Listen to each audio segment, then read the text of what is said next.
your phone calls. Live from the Pirate Radio studios, here's your host of the U.S. Cellular fifth quarter, Clip Brock. All right, Pirates get a field goal at the horn to make sure the non-shutout streak continues.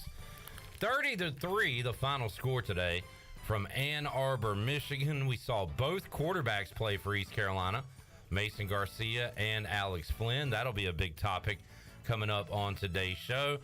How'd you think the Pirates looked? What positives did you take away? What negatives? We'll talk about it all on the U.S. Sailor fifth quarter call-in show. ECU Hall of Famer Marcus Crandall, former Pirate wide receiver Jason Nichols, Chandler Honeycutt, and myself in the Pirate Radio studios. Shirley Rhodes taking your calls.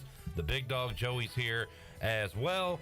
And you can find us on Facebook, YouTube, and your radio airwaves. 317-1250 is the number. We'll take a timeout, come back, and have calls locked and loaded when we return. Back with you after this. With U.S. Cellular, it's just $19.99 per line for 1, 2, or 3 lines. So you don't need that robot daughter you built to get a 4th line for family plan pricing. Oh, Rope Elizabeth? She's not gonna like that. The robots will prevail. Oh boy. Get the low rate of $19.99 per line. U.S. Cellular, built for us. Terms apply. Visit uscellular.com for details. Get 1, 2, or 3 lines for $19.99 per line right now at Atlantic Wireless, your U.S. Cellular authorized agent in Bellhaven, Snow Hill, and 3 locations in Greenville. Getting a Jersey Mike's sub top Mike's way with onion, lettuce, tomatoes, oregano, and the juice is the bee's knees. Actually, it's better than the bee's knees. I mean, what's the purpose of knees on bees? They don't crouch, they just buzz around. But Mike's Way has a purpose, topping your sub the authentic Jersey way. It's the cat's pajamas. Wait, cats don't wear pajamas. Mike's Way is better. Let's just leave it at that. Get your sub top Mike's Way. Jersey Mike's. A sub above. Hey, John, I see your new system's having issues already. Yeah, I used the other guy with an AC brand I've never heard of. You should have used Delcor, John. They install Train. It's hard to stop a train. I know, but the other guy was cheaper. Cheaper isn't better, John. I know. Don't use the other guy. Call Delcor. For a limited time, buy a new Train system and pay 0% interest for 12 months. Visit Delcor.com for more details. Delcor, the service professionals. UBE and PirateWear.com are proud to offer the Pirate Nation its largest inventory of ECU merchandise and tailgate supplies ever. UBE has the best prices in town, so that makes UBE your one-stop shop for all things ECU. UBE does daily restocks of Champion, Adidas, and Under Armour. Don't forget to bring your young Pirates to plunder the Crow's Nest, which is the only kids store dedicated to ECU. Plenty of free parking in Uptown Greenville. Visit them online at PirateWear.com. Go Pirates! The time to save is now during Bostic Sugg Furniture's incredible Labor Day savings event. Low prices on in-stock furniture and mattresses ready for immediate delivery. Look for hot buy savings store-wide on Lazy Boy recliners, sofas, and sectionals. Experience your best sleep and save on a comfortable new mattress. Plus, get up to 60 months special financing. It's the biggest sale of the season with the lowest prices of the season. The Labor Day savings event on now at Bostic Sugg Furniture. Great food, great atmosphere, and great service is Ottavola Market Cafe. Ottavola is simply a restaurant that focuses on that, being a great restaurant. There's something for everyone at Ottavola. The menu offers a variety of great choices like pastas, pizzas, sandwiches, soups, salads, and seasonal rotating selections. Lunch or dinner, Ottavola is always the right call. Call ahead and get Ottavola to go, or stop by the bar for a drink with friends. It's simple. Come and eat at Ottavola Market Cafe, Red Banks Road next to Food Lion, and OttavolaMarket.com. Ottavola, Pirates supporting Pirates. Bud Light was brewed to be delicious and easy to drink beer, even when little things in life are hard. Like when the game is going into overtime, but you have even more time to enjoy it in a fresh Bud Light. Bud Light, easy to drink, easy to enjoy. Pick up Bud Light at your local retailer today. Bud Light, the official beer of the ECU Pirates, and proudly distributed by Carolina Eagle Distributing since 1989. Enjoy responsibly. Anheuser-Busch, Bud Light Beer, St. Louis, Missouri. Pirate Radio. I'll give you Blackbeard's honest opinion. You ask me, can this new captain promise you a life of prizes, plunder, and adventure? Aye. The voice of the Pirate Nation.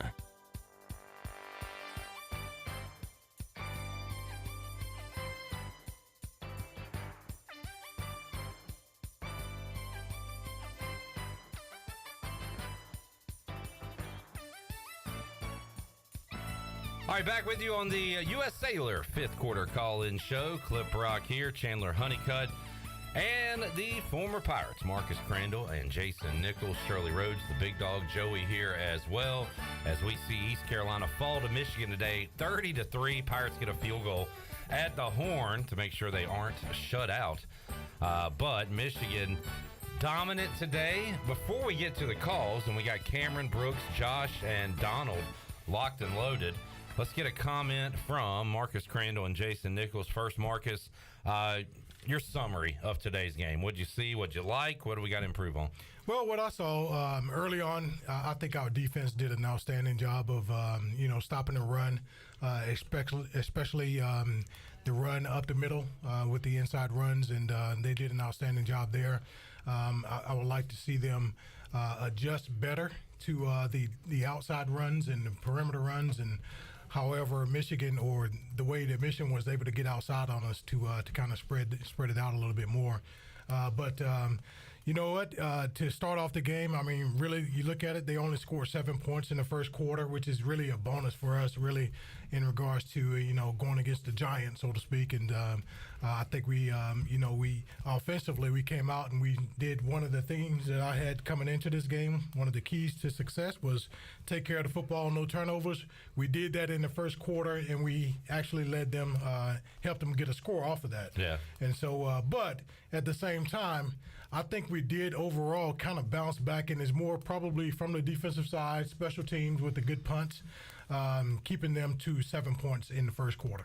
Jason, what did you see today? The Pirates, from a coaching perspective, you're, I guess, proud of the effort. You didn't get embarrassed out there. So how do you feel after this one? Yeah, a lot of positives I think you can take from this, to be honest with you. Like you said, early on, I thought we did a heck of a job stopping the run. I mean, defensively, if you want to lay your hat on anything, it's to stop the run.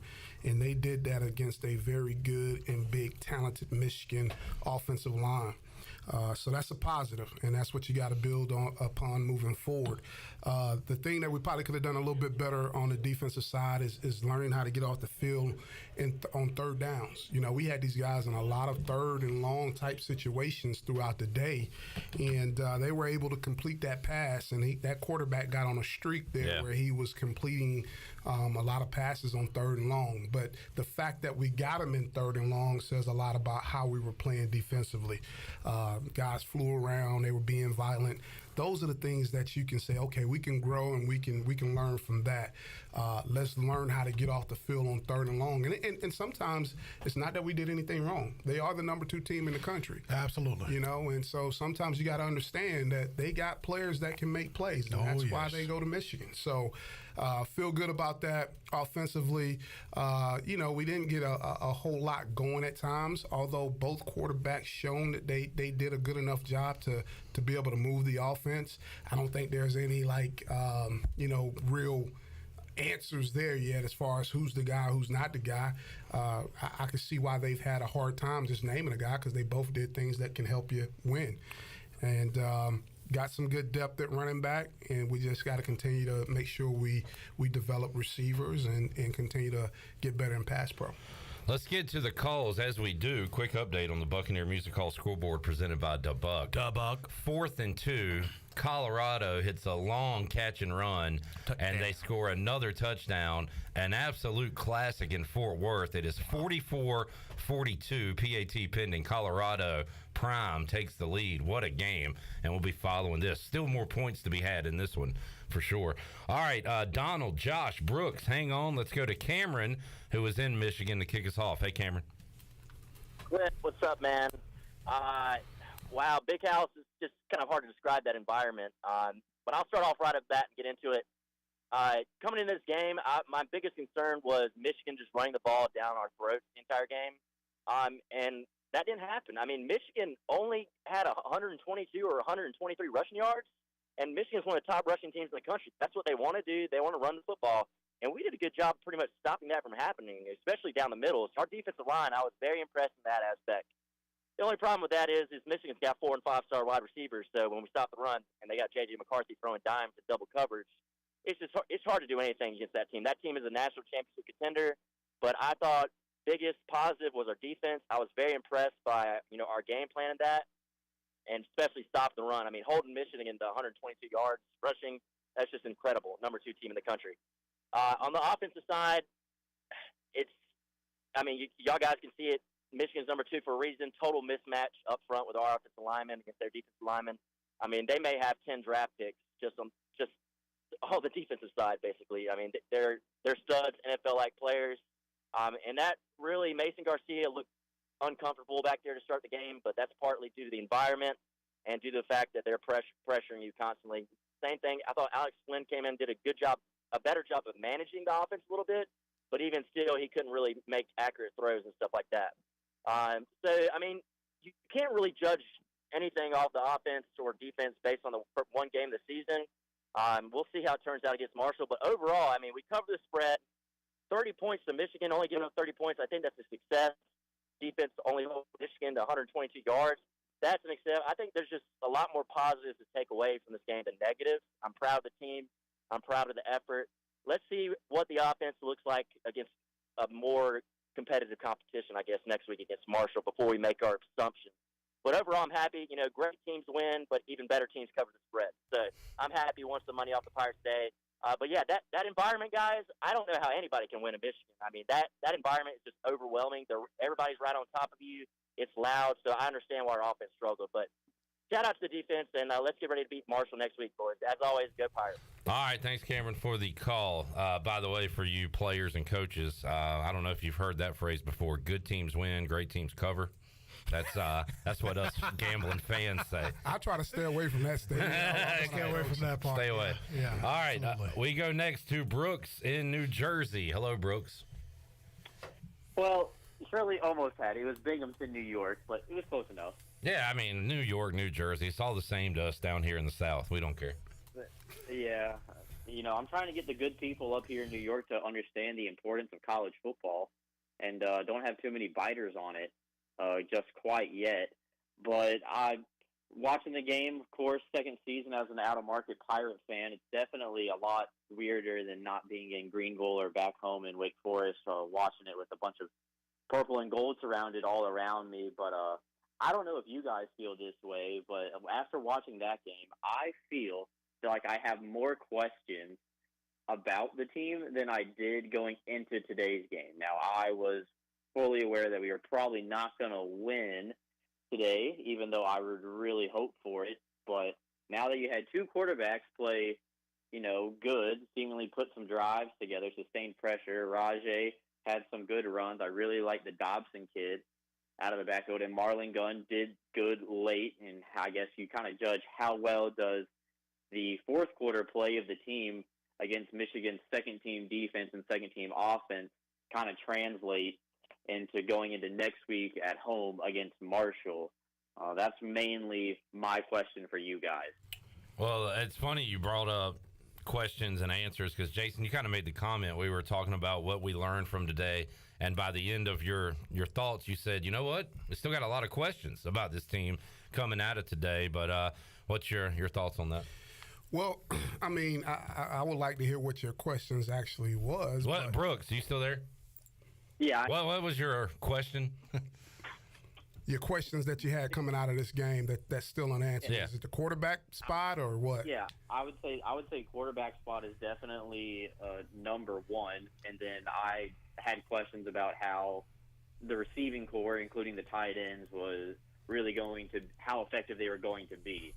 Gotcha. So quarterbacks were number one, and then the receiver positions too, because we did have a couple of drops that would have sustained some more drives, and I know those stats hurt the quarterbacks when you look at it in a box score. But if you would have told me before last week's press conference that, it's Mason Garcia's time to be the quarterback after all those years of being behind Holton, I would have said, yeah, absolutely. But now, I don't know who's going to start against Marshall next week. I wouldn't tell you that one really outplayed the other. I thought both did equally as good. Correct. I definitely agree with that. I think they both played well. Not great, but they did a good job at moments moving the ball. against a very talented Michigan team.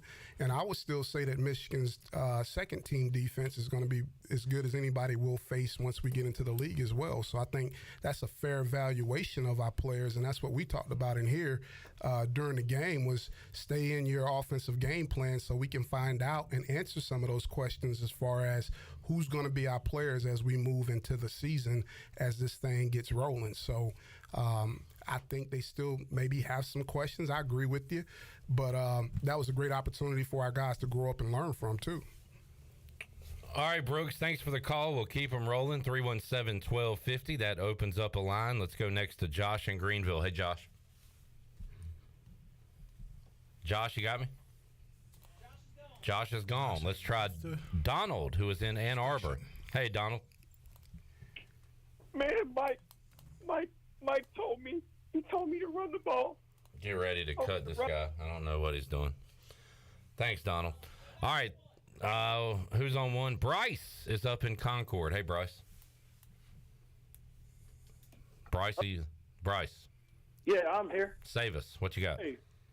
Well, guys, I'm a long-time listener, first-time caller. And, there were some positives today, but the moral victories, they can't go on into Marshall or App or whatever. At some point, we're going to have to start winning some games. There was talent on the field. Liked a few things. Wish we would have went for a touchdown there at the end. That might be the saddest field goal ever.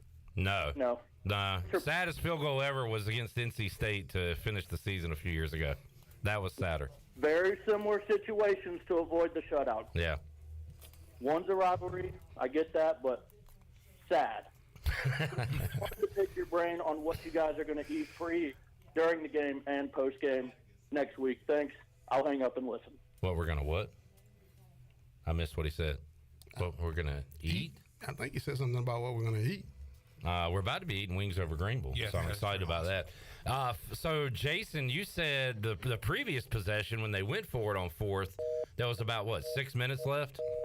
And you said kick the field goal here. Yeah. And they went for it, didn't get it. And then when they got the ball back, I said, all right, are you kicking this time? You said, yeah. Get some points on the board. Get some points. I mean, it's in every phase of the game, it's an opportunity for us to get a real live rep that you can grow from. But, yes, I would have probably kicked the first one. And I don't know if it would have set us up with the same field position after you make it, and then you have to kick off and do all that good stuff. But, yes, I would have kicked the first one as well as kicked the second one.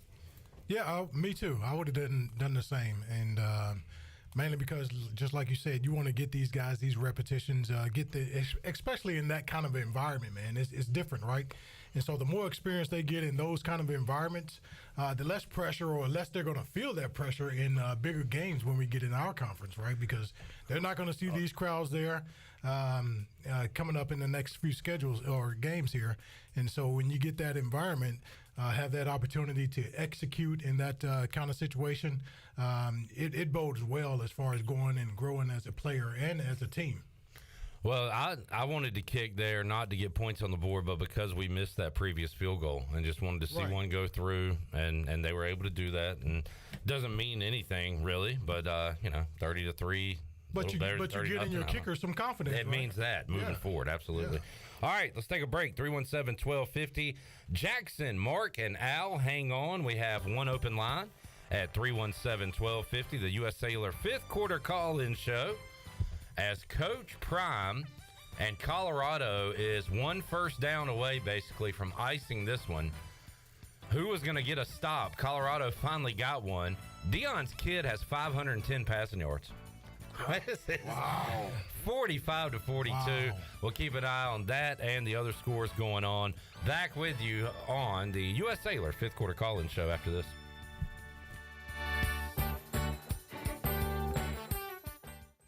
It's bow time. Chicken or biscuits?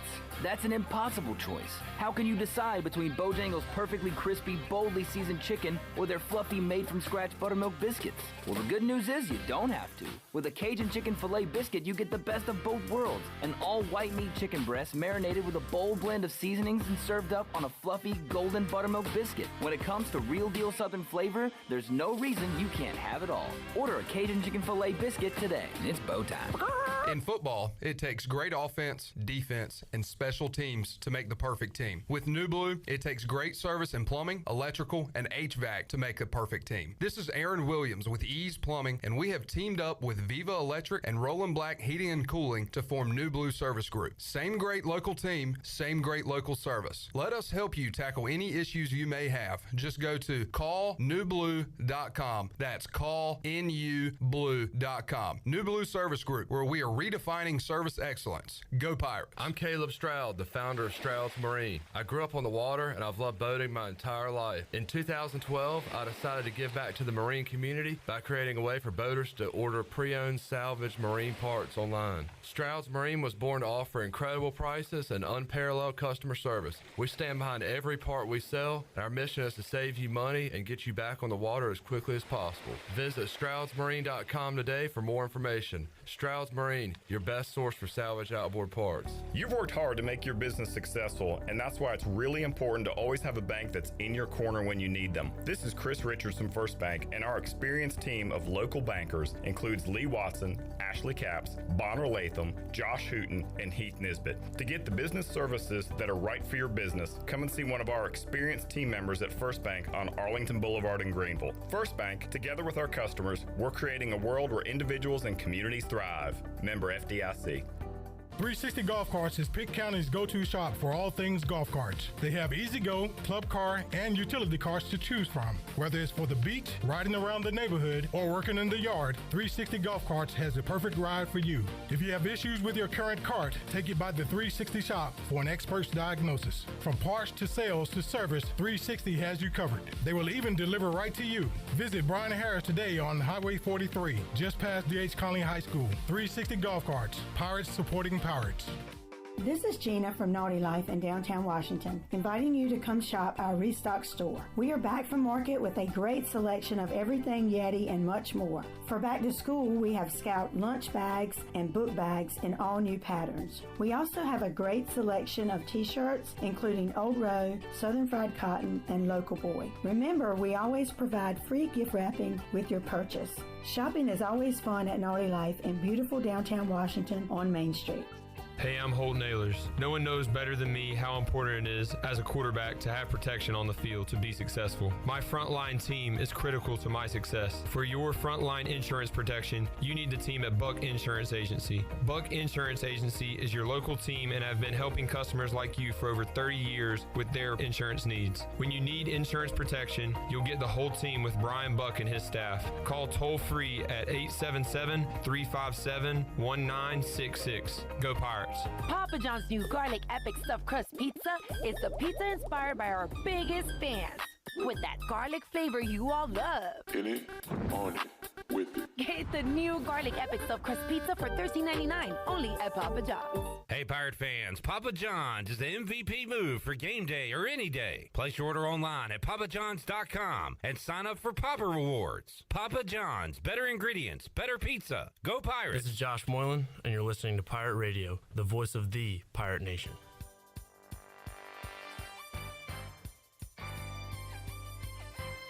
You're listening to the U.S. Cellular fifth quarter postgame call-in show. Here's Clip Brock. All right, we're listening to Deion Sanders postgame. He said, I told you we were coming. I told you. Yeah. I told you we were coming. Y'all thought we were joking? I told you he was going to say that. Man, What a they game. lit it up against TCU. Colorado got Nebraska coming up next week. They are 1-0 and probably Jay Nick in the top 25, I would think, on Monday. I would bet you they will be. Yeah. And this will be a big test for them. Believe it or not, TCU was a big test, but now Nebraska's going to be the bigger test. Handle success. We talked about that, Marcus. Handling defeat man. and success. Yeah, you got to right now. I mean, they're going to enjoy this for the rest of this day, but, man, tomorrow comes, flush it. And ECU on the other side handling this loss, and I got to think they come back this week hungry and ready for Marshall. Yeah, yes, absolutely. I think so. Yeah. All right, Kevin, Al, Mark, hang on. We will go to Jackson in Newport. He is up. Hey, Jackson. Clip. What's up? How's it going, man? It's going all right. How are you? I am getting ready to cut the grass. Watched the game. Thought it was some positives and negatives, and same thing you thought. But I will say this. We are going to destroy Marshall. And that's on Chandler Honeycutt. All right. All right, Jackson. Anything else? He's about to have fun on the lawnmower. That's gonna be some crooked lines in the front yard. I know who this is, but yeah. All right, Chandler, what you got? You got a zero-turn mower or a push mower? What you got? I have a tractor style. It's kind of a piece of junk, to be honest. All right. Well, yeah, I'm with you, man. I think we're gonna put one on Marshall next week. Yes, sir. We're going to play one on what they ain't never seen. All right. You going to be here in Daddy Fickle Stadium? Does a bear crap in the woods? Yes, it does, buddy. Thank you, Jackson. All right, Jackson. See you, buddy. All right. Thank you, Clips. Yeah. All right, Jason Marcus, there's a little taste of the fifth quarter. I got you. That's about normal for us here. I was well prepared. I tried to prepare my compadre. No doubt. He gave me the heads up. All right, let's go to Mark. All good. Hey, Jason, while y'all were coaching and playing, the fans are throwing a few back. Oh, if absolutely. you didn't know. So, okay. Mark is up in South Carolina. Hey, Mark. Yeah, I just want to talk about that Mark Garcia kid. He is shit at football. He needs to get off the field. Cut him.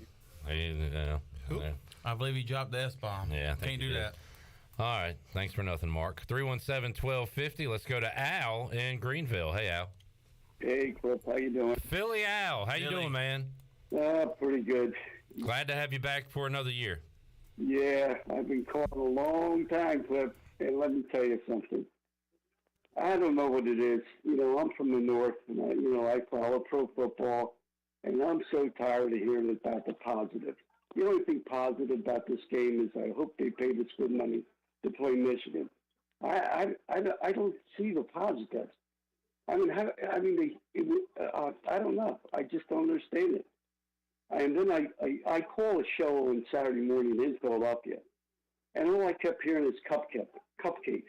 East Carolina's got this name that were cupcakes, and I hate it. And I've been following it for so long, and I don't know. What do you think? I mean, am I wrong? Am I wrong to think there's positives out of this game?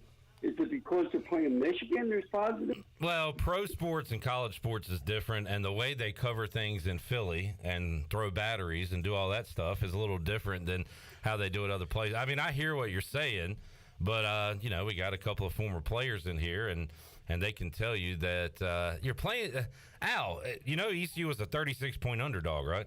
I know. That's what I'm saying. What's positive about how much do we get paid for going playing Michigan? Why do we have to play them? Was it like 1.8 million? Yeah, 1.8 million. Then it's worth it. That's the positive. Hey, did you find the positive? Tell them to bring me my money. Bring me my money. If that's what we're playing for, and God bless ECU, we're playing for the money, and for 1 point whatever million, then it's worth it. And that's well, next week we're playing to win, to beat Marshall, and the following week to beat App State. It's going to be a little bit different. So that's right, and I'll be listening. I'll be rooting for them. But boy, I hate when I hear this stuff. Every talk show host on ESPN, all of them, ECU's a cupcake. That's all I heard. Well, no. Al, this will make you feel better. The Eagles suck. How about that? Cliff, you know that's not true. I know it's not true. I just wanted to say it. Don't forget, as Jalen Hurts was on. You got a guy from Philadelphia that now owns the Commanders. All right. Enough on that. Al, good to hear from you, buddy. Okay, talk to you later. Hopefully next week we win, and I'll call up in a positive mood. There you go. Hope you have a positive week. Philly Al. Philly Al. I will remember you, Philly. Yes, sir. All right, he's been calling a long time. Loyal Pirate Radio fan. Thanks we for like Al all the time. All right, let's go to Kevin in Burlington. Hey, Kevin. Woo! What are you wooing over there?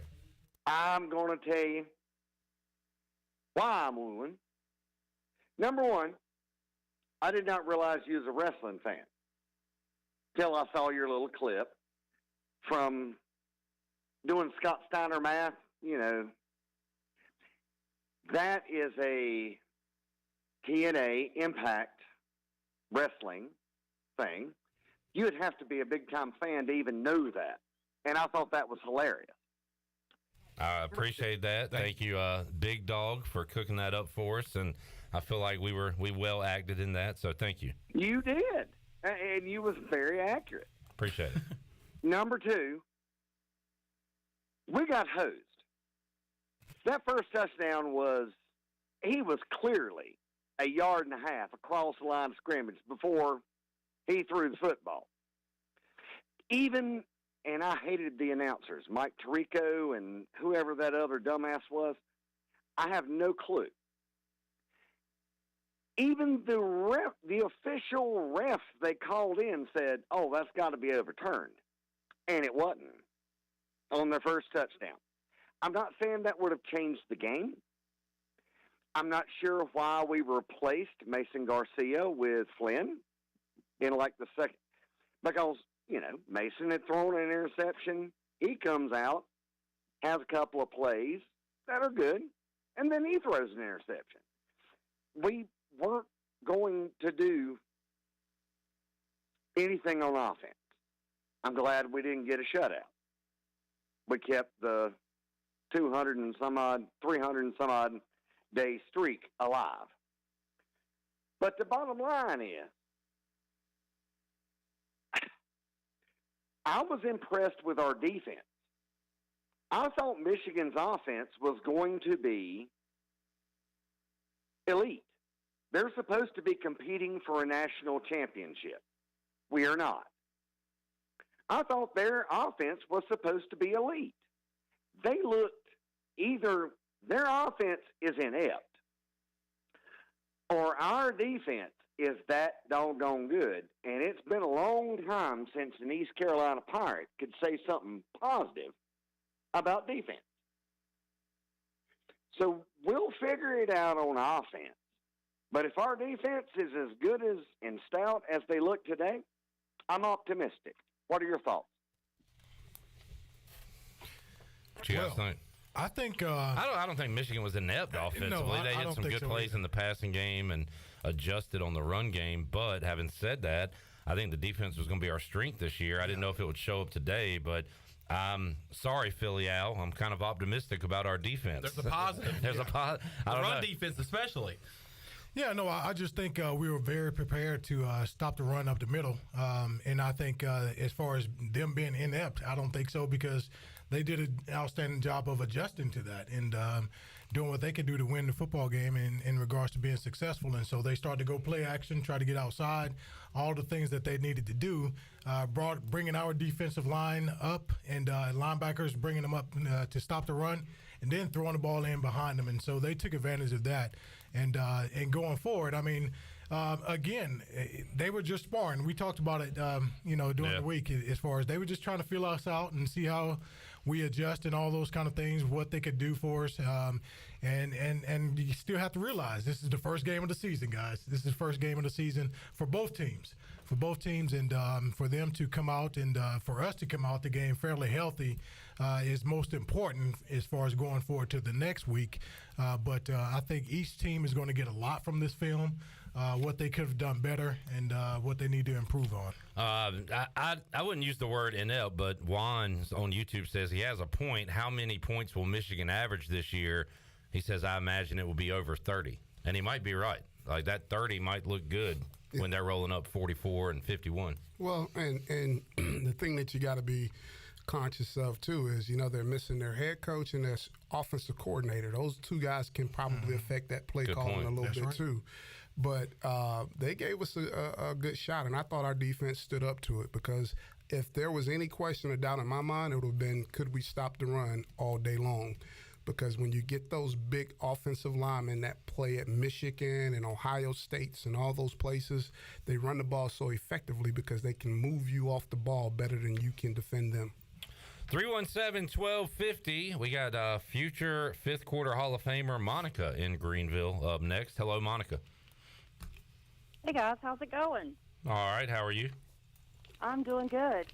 Hey, that Michigan team is absolutely elite. I mean, J.J. McCarthy was throwing dimes all day long. That whole team is 3 players shy of being NFL caliber on the field. So we played a very elite Michigan team today, and they're number 2 for a reason. They're going to do very well this year, of course. I thought our defense did exceptional. We held them to 122 rushing yards and total of only 408 yards on the day. So that being said, I think the defense is going to be the star of our show as we move forward. The only disappointment for me today is that we were 59 minutes and 55 seconds until we put any points on the board today. I think if we put some points on the board earlier, even if it was stringing some 3 points, we'd have a lot more to be excited about. But I am excited about the future of this team, especially Javius Bond. He was awesome today. I can't wait to see him develop this year. I love Julius Wood.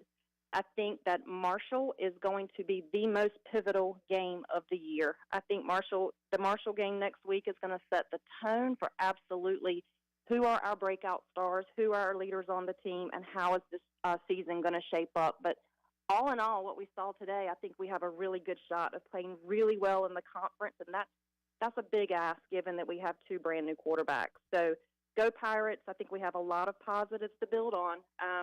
I was not sad completely about this game today. A lot of positives here. So go Pirates, beat Marshall. Great to hear from you, Monica. I've been saying it all summer. That Marshall game is the swing game, the big game, and it's huge. I mean, it could set up a 0-2 heading to App State, or you're 1-1 trying to get to a winning record in a big game against App State. It's a big one. No doubt. I think Monica, you call back because you had some good points. Oh, she's a Hall of Famer. She's a weekly regular. Yep. Oh, that's awesome. Sounded like she knew what she was talking about, and I agree. I mean, I get that some people get disappointed when the Pirates don't win. We do. I mean, we all do. Yeah. But sometimes you got to be realistic and understand who you're going against. In that to win that game, it was going to be a huge effort on our part, and we couldn't make any mistakes, and we made some. Monica, you might not want to have read your tweet on the phone, but I'll read it from the game. This was when ECU had some calls going against them. She said, if you're going to get screwed, at least they leave $1.8 million on your nightstand. Oh, boy. There you go. You know what, man? It's, for me, I think he mentioned the gentleman before talking about us being cupcakes. You know, we talk about this, Jason, in regards to when you're trying to get up to that next level of defeating the Giants. If you haven't played them, you don't know if you can or not. So this is another step towards us being able to, in the Mike Houston era, to go into the big houses and all the other big stadiums that are better than us, so to speak, on paper and in the rankings, to get closer to defeating and upsetting those guys. And so you have to start somewhere. I'm totally not disappointed in the outcome here in regards to, we didn't get blown out, so to speak, in a lot of regards. But we came out and we can take away a lot of good things. And one of those good things is really, as she alluded to it as well, in regards to Bond. I think we do have a good kind of 1-2-3 punch, just like Michigan with Carome and Edwards, right? And those guys did an outstanding job. I think in the future, we have that as well, as far as getting these different backs an opportunity to get in the game and show their dynamic skills. Yeah. All right, we just posted a video. Let me see if I can hear this so I can get the exact quote from Mike Houston at the press conference. I thought Mason, made a few mistakes there early. I thought Alex came in and played really well in the second quarter. I thought Alex made some mistakes there in the third quarter, and I'm really excited about the way Mason finished the ball game. So I think we've got 2 good players. I think they both did some positive things that they can come out of here with confidence. I think they got some things that they can correct, that they can grow from. So we plan to play 2 guys. There it is, the quote at the beginning. We plan to play 2 guys, and might be the move moving forward. We might be back in a Pinckney Cass type situation. Maybe even 3. No, we'll throw in another one. Why not? All right, Skip is up next in North Myrtle Beach. Hey, Skip. Skip. Did you skip out on us? Skipped. All right, 317-1250. Ben is up in Greenville. Hey, Ben. Ben, y'all got to be more patient, man. People these days, they don't have any patience. We'll take a break. When we return, Kyle in LaGrange. He's a millennial fifth quarter. Dang kids. Hall of Famer. He's a fifth quarter Hall of Famer. We'll hear from Kyle in LaGrange. We'll hear from Rod in Wilmington. Is that our cowboy? Sam Elliott? Cowboy. Yes, sir. All right, we got two great calls Rod's coming up. back. Looking forward to that. 317-1250. And did I spy Wings Over Greenville pop in while we were on the air? It's here. More food. You're going to be fat as me, Jason. No, I'm drinking Celsius. Good work there. Awesome. We'll take a timeout, come back. More to go. U.S. Cellular fifth quarter call-in show. Back with you after this.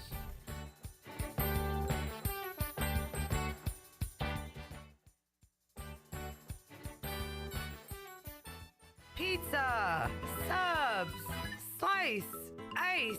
Jenny, what are you doing? Just letting the Pirate Nation know that Cucinella's is now open in downtown Greenville, across from Subdogs. Did you know Cucinella's is open every day with $6 lunch specials, slices all day, beer, wine, and their famous homemade gelato. Plus, if you're busy, use DoorDash for Cucinella's delivery, and Cucinella's is open late night, Friday and Saturday. Cucinella's on 5th Street in downtown Greenville. Go Pirates! Hey you, yeah you, have you heard? Greenville Auto World is under new ownership and is now part of the DriveHereNow.com network. DriveHereNow.com is run by local people who buy, service, detail, and sell everything directly to you. Greenville Auto World is now the 5th dealership to join the DriveHereNow.com network. Get car shopping today at DriveHereNow.com and choose a location near you. DriveHereNow.com, serving Eastern North Carolina for over 47 years and proud supporter of the Pirates. When it comes to toughness on the field, the ECU Pirates are second to none. The same holds true for quality equipment. Our lineup of agriculture, lawn, garden, and commercial worksite equipment brings legendary toughness and reliability to any task, and quality makes them easy to own with low monthly payments. Get it done right. Stop by one of our 36 locations or visit us online at QualityEquip.com. Proud sponsors of ECU Pirates football.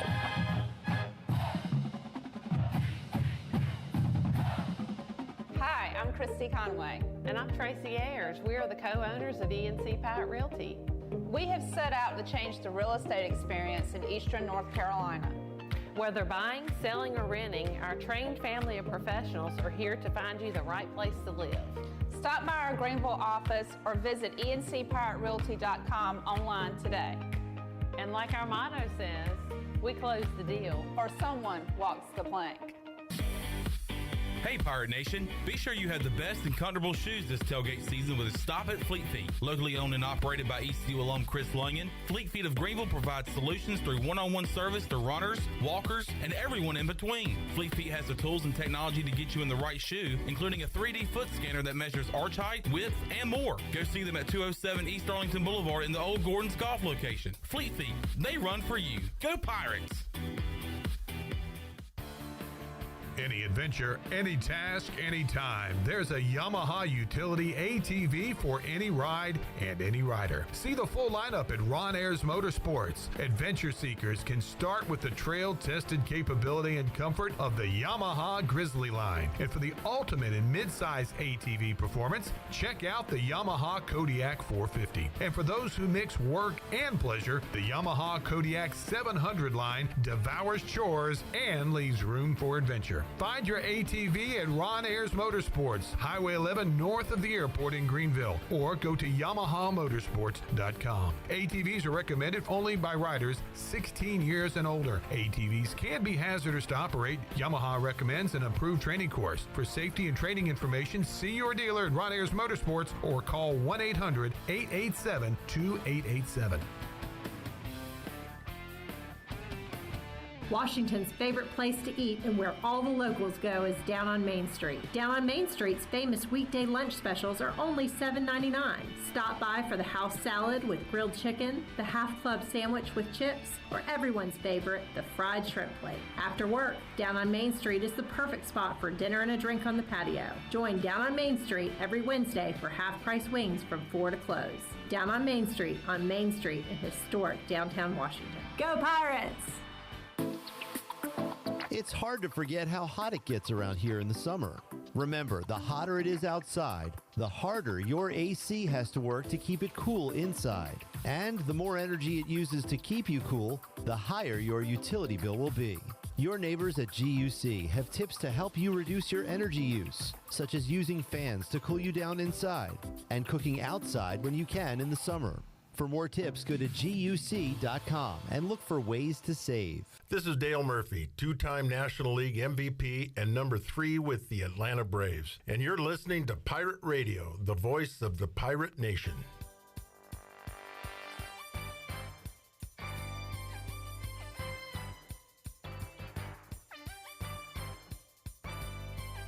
You're listening to the U.S. Cellular fifth quarter postgame call-in show. Here's Clip Brock. Now, with the Pirate Radio scoreboard, here's Shirley Rhodes. All right, let's look at finals from earlier today. Kentucky defeated Ball State 44-14. SMU got a win over Louisiana Tech 38-14. Fresno State got by Purdue by a final of 39-35. Oklahoma all over Arkansas State 73-0. And as we mentioned at the beginning of the show, the Deion Sanders era in Colorado starts off with a bang as they defeat TCU 45-42. Tennessee beat Virginia 49-13. It was Iowa over Utah State 24-14. Air Force got a win over Robert Morris 42-7. And Northern Illinois won against Boston College in overtime by a final of 27-24. That is a look at your Buccaneer Music Hall scoreboard, brought to you by The Buck. It's your beacon of music in the land of the Pirates.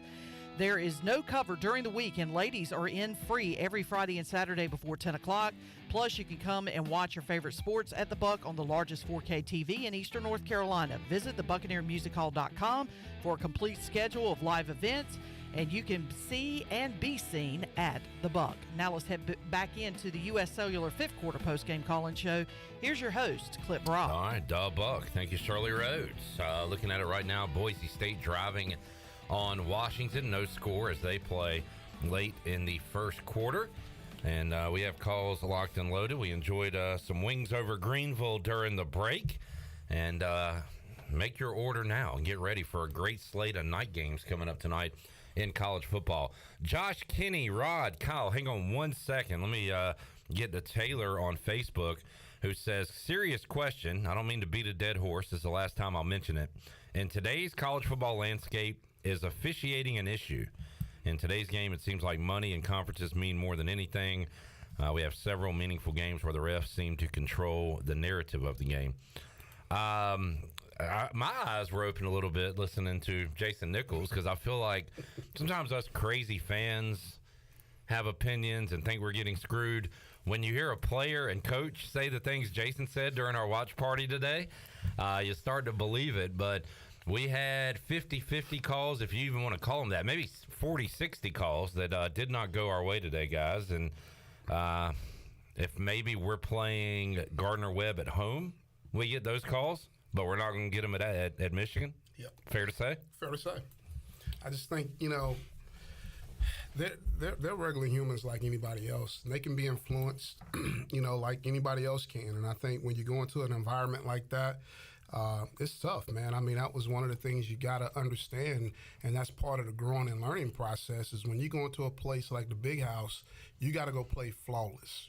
You can't give them an opportunity to throw the flag, because if they do, they're probably going to throw it against you. That's been our experience as players. That's been my experience as a coach.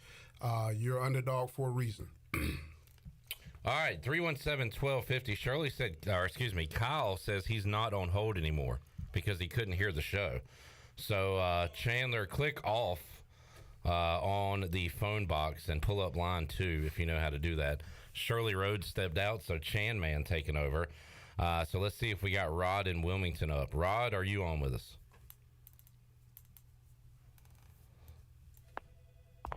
Rod. Hello. Is anybody there? Well, I'll tell you what. We'll wait till Shirley gets back. All right, Marcus Crandall and Jason Nichols here inside the Pirate Radio studios. ECU falling to Michigan today, 30-3. That's a great experience for those guys. The nerves can be, paramount there in regards to being high and very emotional. And I think overall, those guys, both of them, over the course of the game, handled it very well. Being the number 2 team in the nation. and going in there. And then, it started off a little shaky. And me personally, again, I really think Mason wasn't given the opportunity to kind of have the offense to his advantage, or the open playbook to his advantage. And I think it kind of enabled Michigan to kind of pin their ears back a little bit, especially on that first drive where he threw the interception. He got some pressure right away, and unfortunately for him, he did throw off his back foot to get the interception. But there's a chance for an opportunity for growth there. But overall, I think they handled the situations very well. A lot to learn from and grow from. All right, we'll get back to the calls. For some reason, they can't hear when they're on hold. Do you have any idea why that would be, Shirley? We'll see. All right, we'll try to figure that out. All right, let's try Rod in Wilmington on 2 again. Rod, are you there? Yes, sir. I'm here. What's up, Rod? How you doing, man? Great. Lady and gentlemen, how y'all doing today? I see Billy missing in action over there. Billy's at the beach. Substitutes there. Yeah. Billy, I believe, will be back with us next week, and we'll have a full house with the guys. So good. You got some great substitutes there, and I got to agree with them. And probably the consensus of what I've heard so far is, I think, a lot of positives. Of course, we got a lot of stuff to work on with those discipline from penalties, but that's come from a lot of frustration on the part of the defense. They got a lot of pride. We can tell again this year, like it did last year, and but that's going to come, and the poise and the confidence of those quarterbacks with that healthy competition between them, that's going to bode us well going down the stretch here in the season. And but as far as a lot of things that happened, they happened a little different.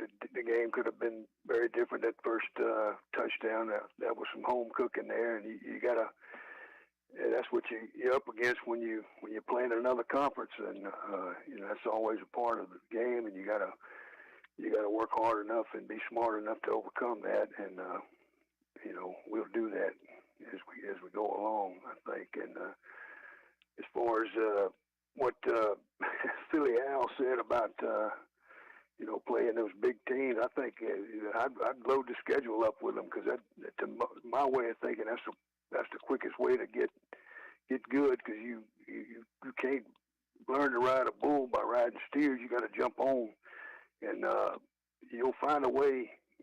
You'll find a way in time to get better and to play against those big opponents. And so I think, I didn't know this, what y'all brought up about the money, but that's another big positive. And I also want to say what the fella brought up about the wrestling clip. I happened to catch that thing, and that was funny as I don't know what. I thought y'all did a good job with that. Thank you, Rod. Rod, great to hear from you, man. We call him the fifth quarter cowboy, and okay. I like I like the bull and the steer analogy there. Rod, great to hear from you. Glad you're back here for another year with us on the fifth quarter, man. I always get a kick out of y'all, man. Yes, sir. All right, we'll talk to you next week then. He brings up a good point. Uncharacteristic. Mike Houston, in this Mike Houston era, ECU's been good as far as lack of penalties. Some today, Jason, we were complaining about, but then some were frustration, as he said, after the play. Those are the ones you don't want. We saw a few of those today. Yeah, those are the ones they'll clean up. Like you can't let your emotions get the best of you and cost your team. And so you got to learn how to handle the good with the bad. You can control what you can control. If you go out there and you do it the way you're coached, and it's always easier said than done. Maybe you don't get certain penalties, but when they happen, you got to be able to move on. And we got to know that part of winning a football game, too, is eliminating the penalties as well. And the big penalty today that should have been called that wasn't was against Michigan on the catch that we said that came back to be incomplete. With the too many men on the field. Oh, my goodness. I mean, like, they because later on in the game, remember, they called one on us after they went into review and gave us the penalty coming out of the break. Yeah. For offsides, yeah. For offsides. Yeah. And that's what I mean about when you talk about evolution of the game, they're trying to speed the game up.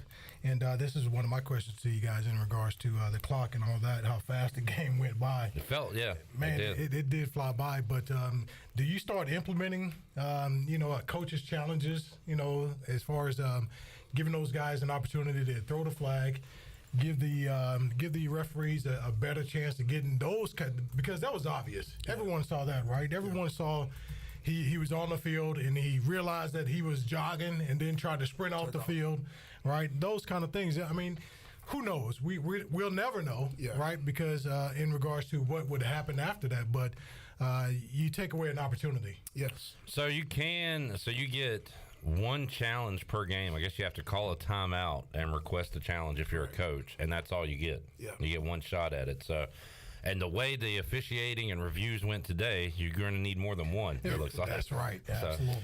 All right. 317-1250. Kenny is up in Blunt's Creek. Hello, Kenny. Hey, Cliff. How y'all guys doing? Not disappointed at all with today. It could have been a lot worse. Kind of got the good, the bad, the ugly, and I'll start off with the good. Run defense looked great today. We gave up a couple little outside runs, but overall they were in there popping guys, and I was real excited about that. Defensive backs, we got to get up and cover a little better. I mean, I know we were going against an elite team. They got to do a better job on that, and I'm sure the coaches will get in there and coach them up this week and be ready for Marshall. We'll beat the drum. Officiating was horrible. I mean, and I'll use the word that you hate, Clip, it was unexcusable. You cannot do reviews. Inexcusable, I'm sorry. Yeah.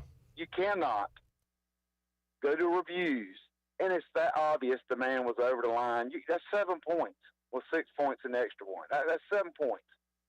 And the other guy's even saying, hey, that's going to come back. Well, we lose that. Then we kick the field goal right before half. Well, we miss it. We give them 3 points.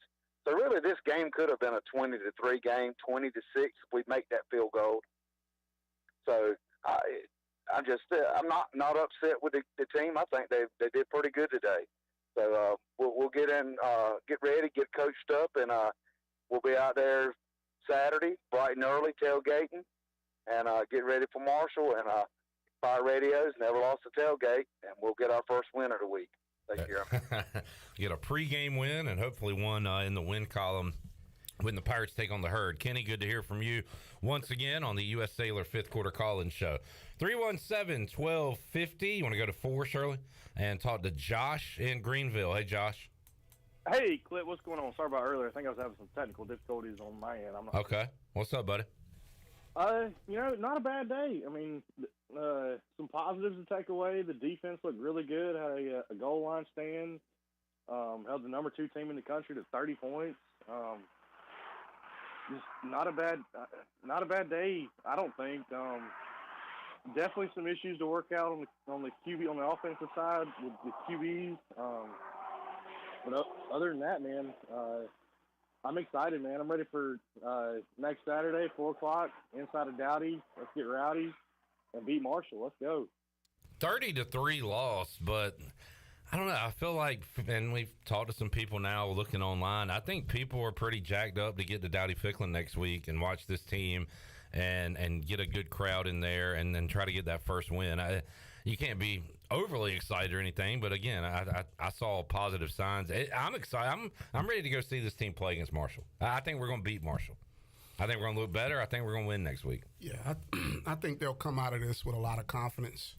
You got to correct the things that we got to get better at, and those guys will watch that film here starting tomorrow, and then they'll put it to bed, and then your focus can't be on anything else other than Marshall starting Monday, and Monday they won't have any practice, but Tuesday they'll hit the field, and let's get ready to go win a game at home. I mean, that's what you preach as a football coach is defend your home turf. All right, Josh, anything else?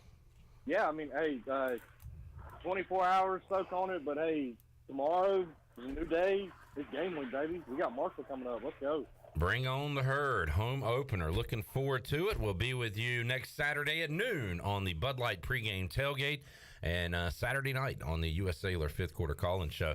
Let's take a break. We'll come back. Nick, John, and Cameron, hang on. We'll get to you. We have one open line at 317-1250. Washington is on the board. They take a 7-6 lead over Boise State on the Buccaneer Music Hall scoreboard, presented by Dubuck. We'll be back when after these commercials.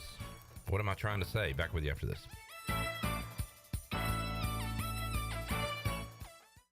Attention athletes and fans.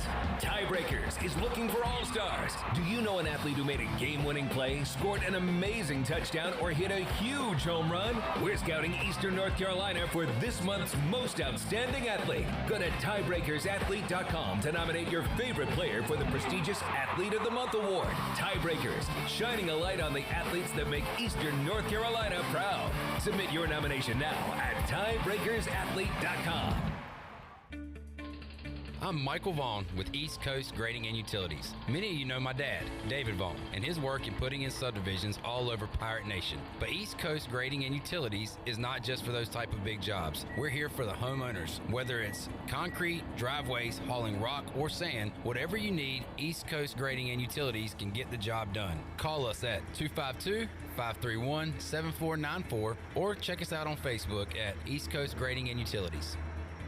Switching is easy. We do it all the time. We switch on the lights. We switch TV channels. Some of us switch partners while square dancing. Well, that's a stretch. But what's not a stretch is how you can switch and save with State Farm. In fact, this is State Farm agent Timothy Sawyer right here in Greenville. We can switch your auto and home insurance so you can start saving today. My team and I are ready to welcome you to the State Farm neighborhood. With Timothy Sawyer State Farm, it's easy to switch and save. Just give us a call, 493-0002. Like a good neighbor, State Farm is there. This isn't your regular cola, so this isn't your regular cola ad. No beach parties or family barbecues here, just Nitro Pepsi, the first cola ever infused with nitrogen. So forget everything you thought you knew about soda, because that nitrogen gives us a whole new experience. Think an infusion of smaller bubbles for a cola that's got a lighter, smoother texture. And don't get me started on the pour. You don't pour this like any other cola. We're talking turn the can completely upside down and watch as those bubbles cascade into the glass to create a frothy, luxurious foam topping. Can your cola do that? I didn't think so.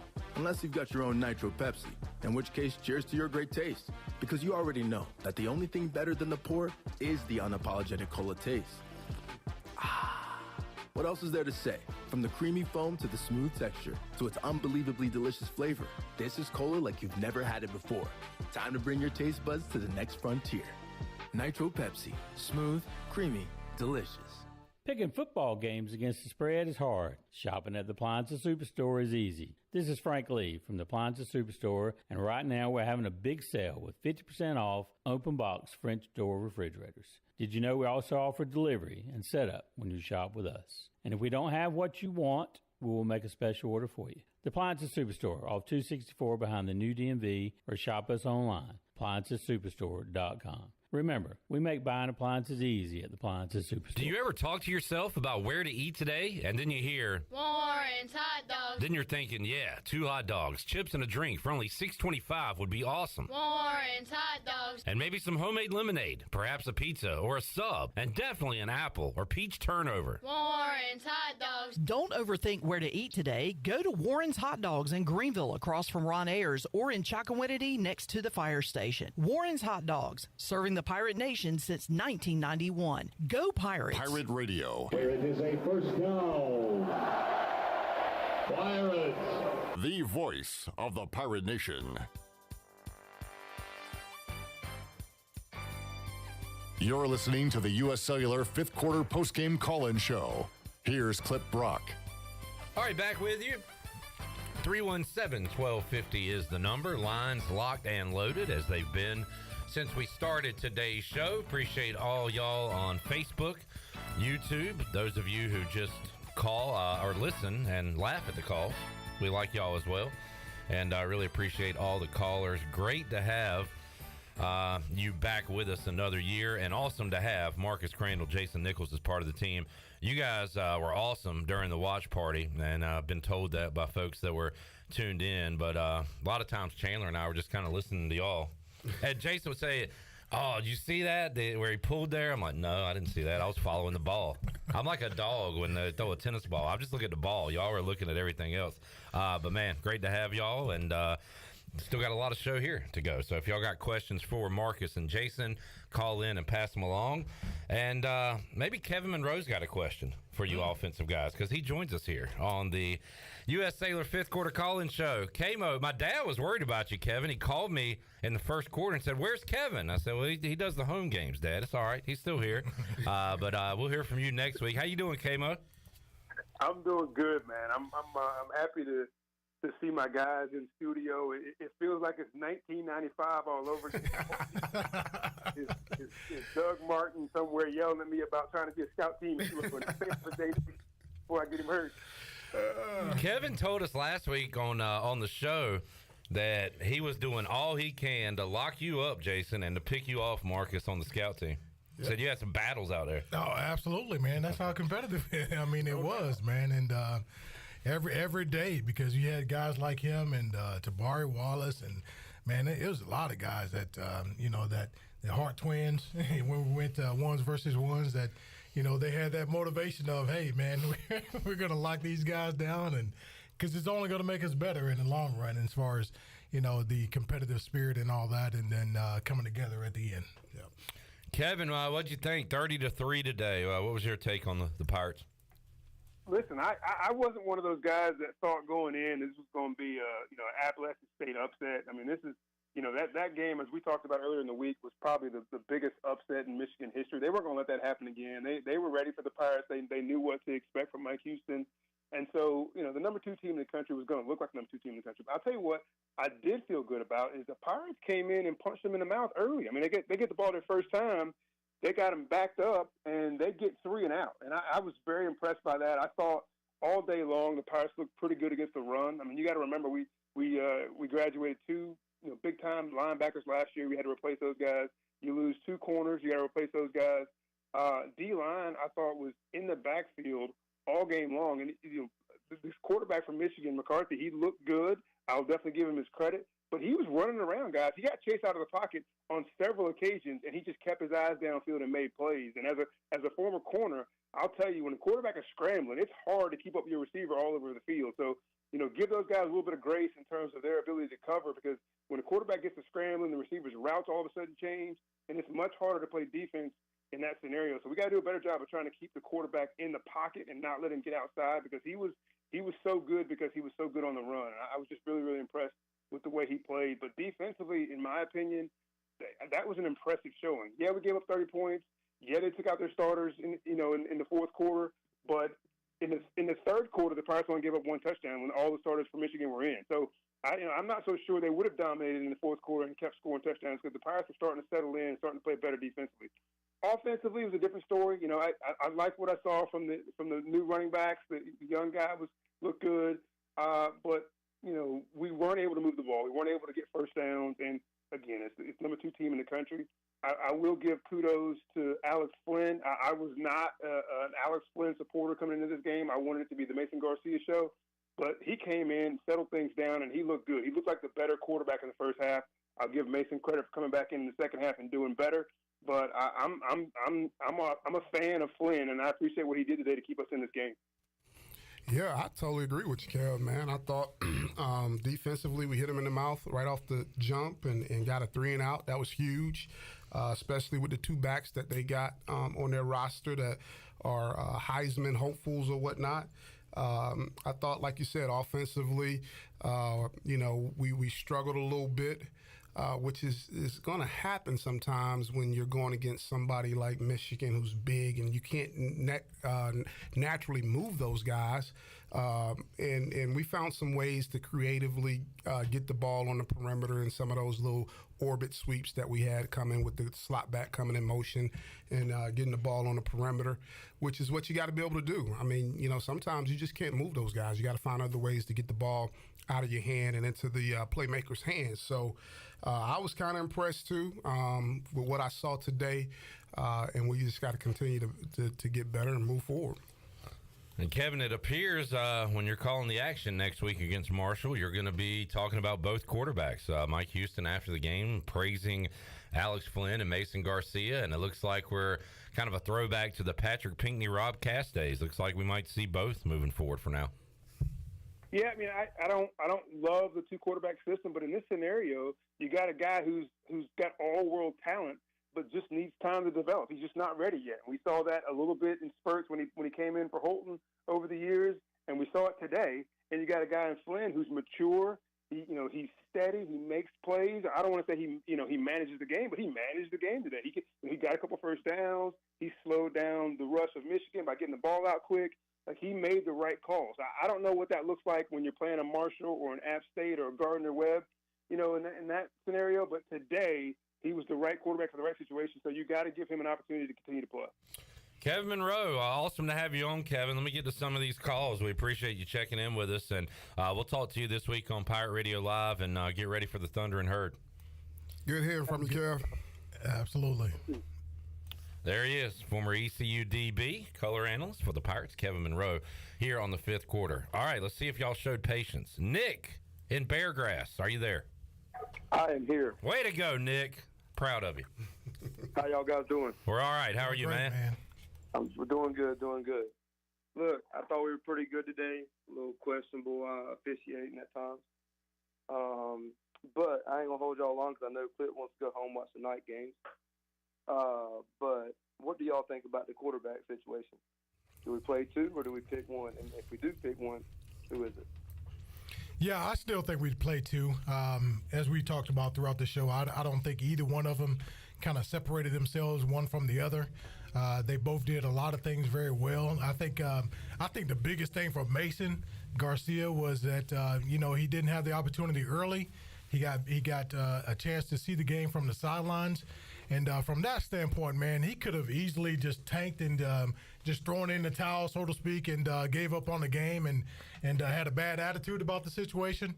But he kept a great attitude, obviously, because he came back in and he was very productive when he came back in and moved the football a little bit. And so drove us down and kept us from having that goose egg at the end of the score. And so that's very important. I think both of these guys have something that they can build off of confidence-wise.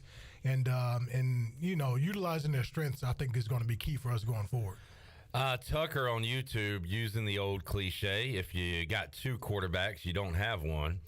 I've heard that. I don't think I'm as opposed to the two quarterback system as a lot of folks are. I know a lot of y'all are against it and not for it, but it's worked in some scenarios, and to a degree it worked with Pinckney and Cass for ECU.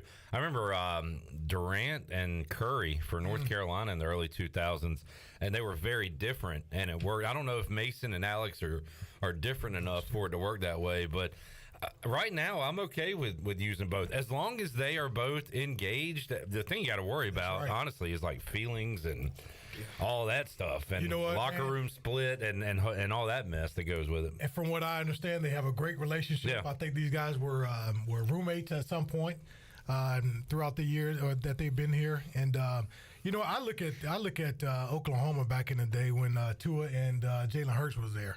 Right, those or Alabama. Yeah. Oh, sorry, Alabama. Yeah. Yes, Alabama. And Tua went out and Hurts came in and led the team down and did a very good job. And so, and then Tua came back in, right? And so, you have that situation where you have two good guys. We have to look at it that way in regards to going forward. Two guys that can be very productive, as what they've shown throughout this course of the game, or throughout that course of the game, is playing the number 2 team in the nation and keeping their poise and all those things and being effective. And then moving forward, maybe it just plays out itself. If the performance of one is way above the other, Jason, you eventually make a move to go to one. No doubt. And I bet you that's in the game plan. I think the hitting blessing about this is that both of those guys got some quality reps today. it's easy to sit here and sit on the sideline and watch that game and say, hey, when we put you in there, you're going to be ready to play. But when those live bullets start coming at you, it's a little bit different. And what's going to happen for both of these guys down the road is the game will slow down and somebody will rise to the top and grab the bull by the horns. Until then, keep doing what we're doing right now and practice and all those things that they make these decisions about who's going to be the starter and all that good stuff. They'll continue to do that. They got a great coaching staff over there. We got to just trust what we're seeing and what we're watching on Saturdays, that they're putting us in the best position to be successful. All right. Taylor says, pick a starter and develop. Both playing doesn't help the surrounding cast. We've talked to Bryce Williams the year that ECU and Kurt Benkert went down, and the Pirates had Blake Kemp and James Summers, and I know he would have rather had just gone with one there because as a tight end, it kind of affected him. So I don't know how the skill guys would feel about it, but whatever the move is the coach makes, you got to get on board and go win a ball game one way or the other. So, all right. Thank you, Nick. Let's go to John in Washington. Hello, John. Yeah. Hey, guys. What's up, man? If you would have told me before the game that Michigan was only going to score 30 points, I would have jumped all over that and thought it'd be a more competitive game. Defensively, I don't think our secondary is quite as bad as they looked at. I think we could have got a little more pressure on the quarterback. They would have played better. Michigan was doing a good job picking up our blitzes. We tackled very well today. Offensively, I agree. Flynn looked more poised. I think Bond is amazing. And I feel like our wide receivers might have left some plays out in the field. Calhoun and Jalen are expecting them to make some of them tougher catches. And if I'm not mistaken, on the offensive line, a good thing to look at is I don't think we gave up a sack, or maybe one sack. I can't remember, but there's some positives, and I actually think that this tough game will help us, and I'm more optimistic about conference play than I was before the game. I'll let you go. Looking at the UB stat sheet, no sacks for East Carolina allowed. On the orthopedics, the injury report side of things, Walt Stribling went down, and also Sowell, the receiver from Colorado, and we'll get an update on those guys when we have one and pass it along. But no sacks today. The run up the middle wasn't really working for the Pirates. They were able to hit a big one here and there. Once again, we saw it with Keaton and Rajay, and then later with Marlon Gunn, and now with Javius Bond. Mike Houston not afraid to put a true freshman running back out there, and I think we got something in Javius Bond. He looked good. Really looked good. He's dynamic. I think he has some explosiveness in there as far as his ability, and I think all those guys. I think we're going to have an opportunity where we get them the football in space and going one-on-one with the linebacker. I think those guys are going to be able to make those guys miss and make some plays. I like the way he catches it out of the backfield, That's too. right. Utilize them in the passing game. Yeah, absolutely. All right, Shirley, you want one more or a break? What we doing? What you want? Let's go number 3. Let's go Cameron in Wilmington is up. Hey, Cameron. What's going on, guys? Appreciate y'all having me on. Yes, sir. First off, I wanted to say I'm not a big believer in moral victories, but I thought the boys came out and showed some heart today in the big house in front of 109,000 fans. So that was impressive, and I was proud of the way the boys fought and compete. So big success for the Pirates, I think. True measuring stick will be next week against Marshall for sure. And I did want to comment on the quarterback situation. I think Flynn looked extremely poised in the pocket. I really liked the way that he was proficiently going through his progressions and actively reading the defenses. He looked sharp out there, so interested to see how the quarterback competition moves forward throughout the rest of the season. Showed some escapability, too, Marcus, when guys were going after him in the pocket. It was good to see. Escapability, and then, one situation where, man, he could have gotten tackled for a loss in the backfield and threw the ball away. Figured out that he couldn't escape, and then, did an outstanding job of throwing the ball near a receiver to where it's not intentional grounding.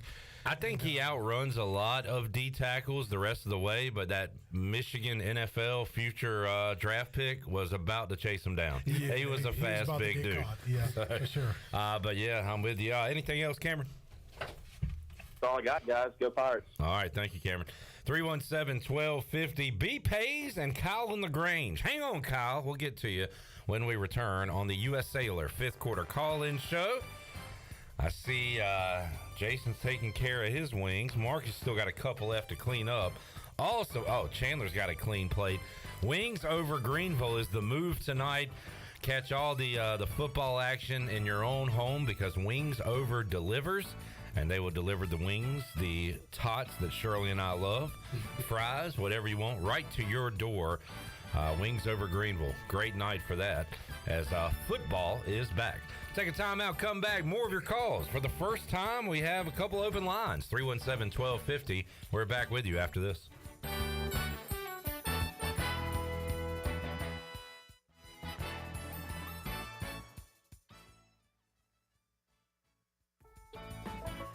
The Buccaneer Music Hall is your beacon of music in the land of pirates in eastern North Carolina. Open 7 days a week with live music. Every Monday, open mic night. Tuesday, karaoke with DJ Captain Morgan. Wednesday, acoustic night. Thursday night, line dancing and music from DJ Dog. On Friday and Saturday night, enjoy the best local bands in the area. And don't forget, Sunday Fun Day during football season with NFL jersey giveaways and more. Check out Facebook and Instagram for all up-to-date info. Y'all come get bucked up. Go Pirates!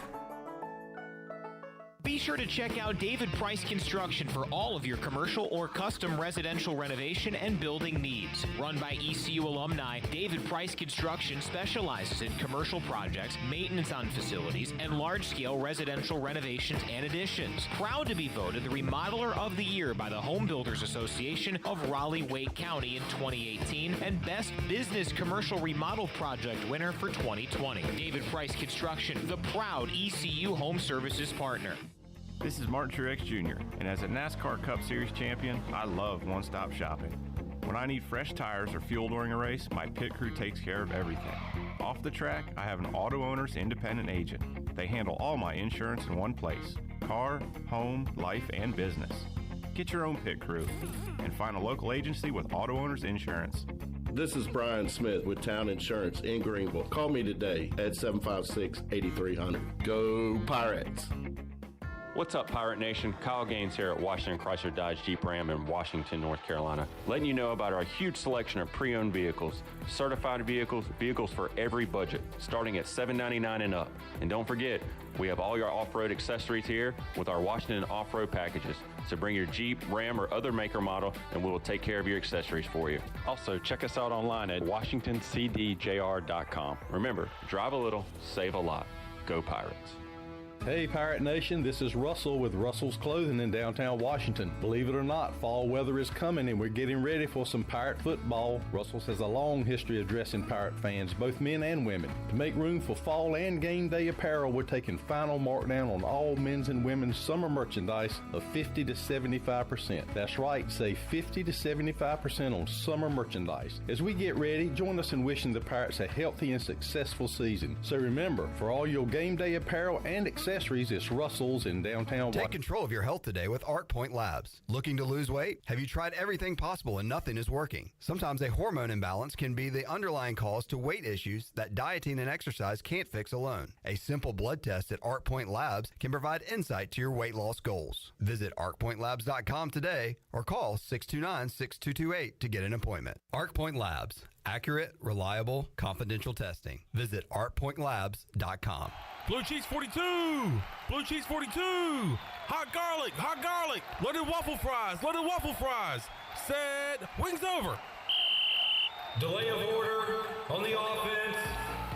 Don't hesitate to make your order. Order today by going online at wingsover.com or by calling 758-9464. Wings Over Greenville has over 20 flavors to choose from, including the all-new Fire Buffalo. And be sure to try the cheesy chicken loaded nachos. So don't delay, order today.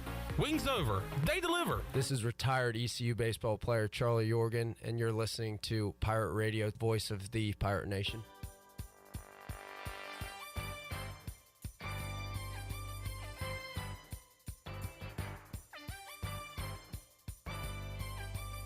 You're listening to the U.S. Cellular fifth quarter postgame call-in show.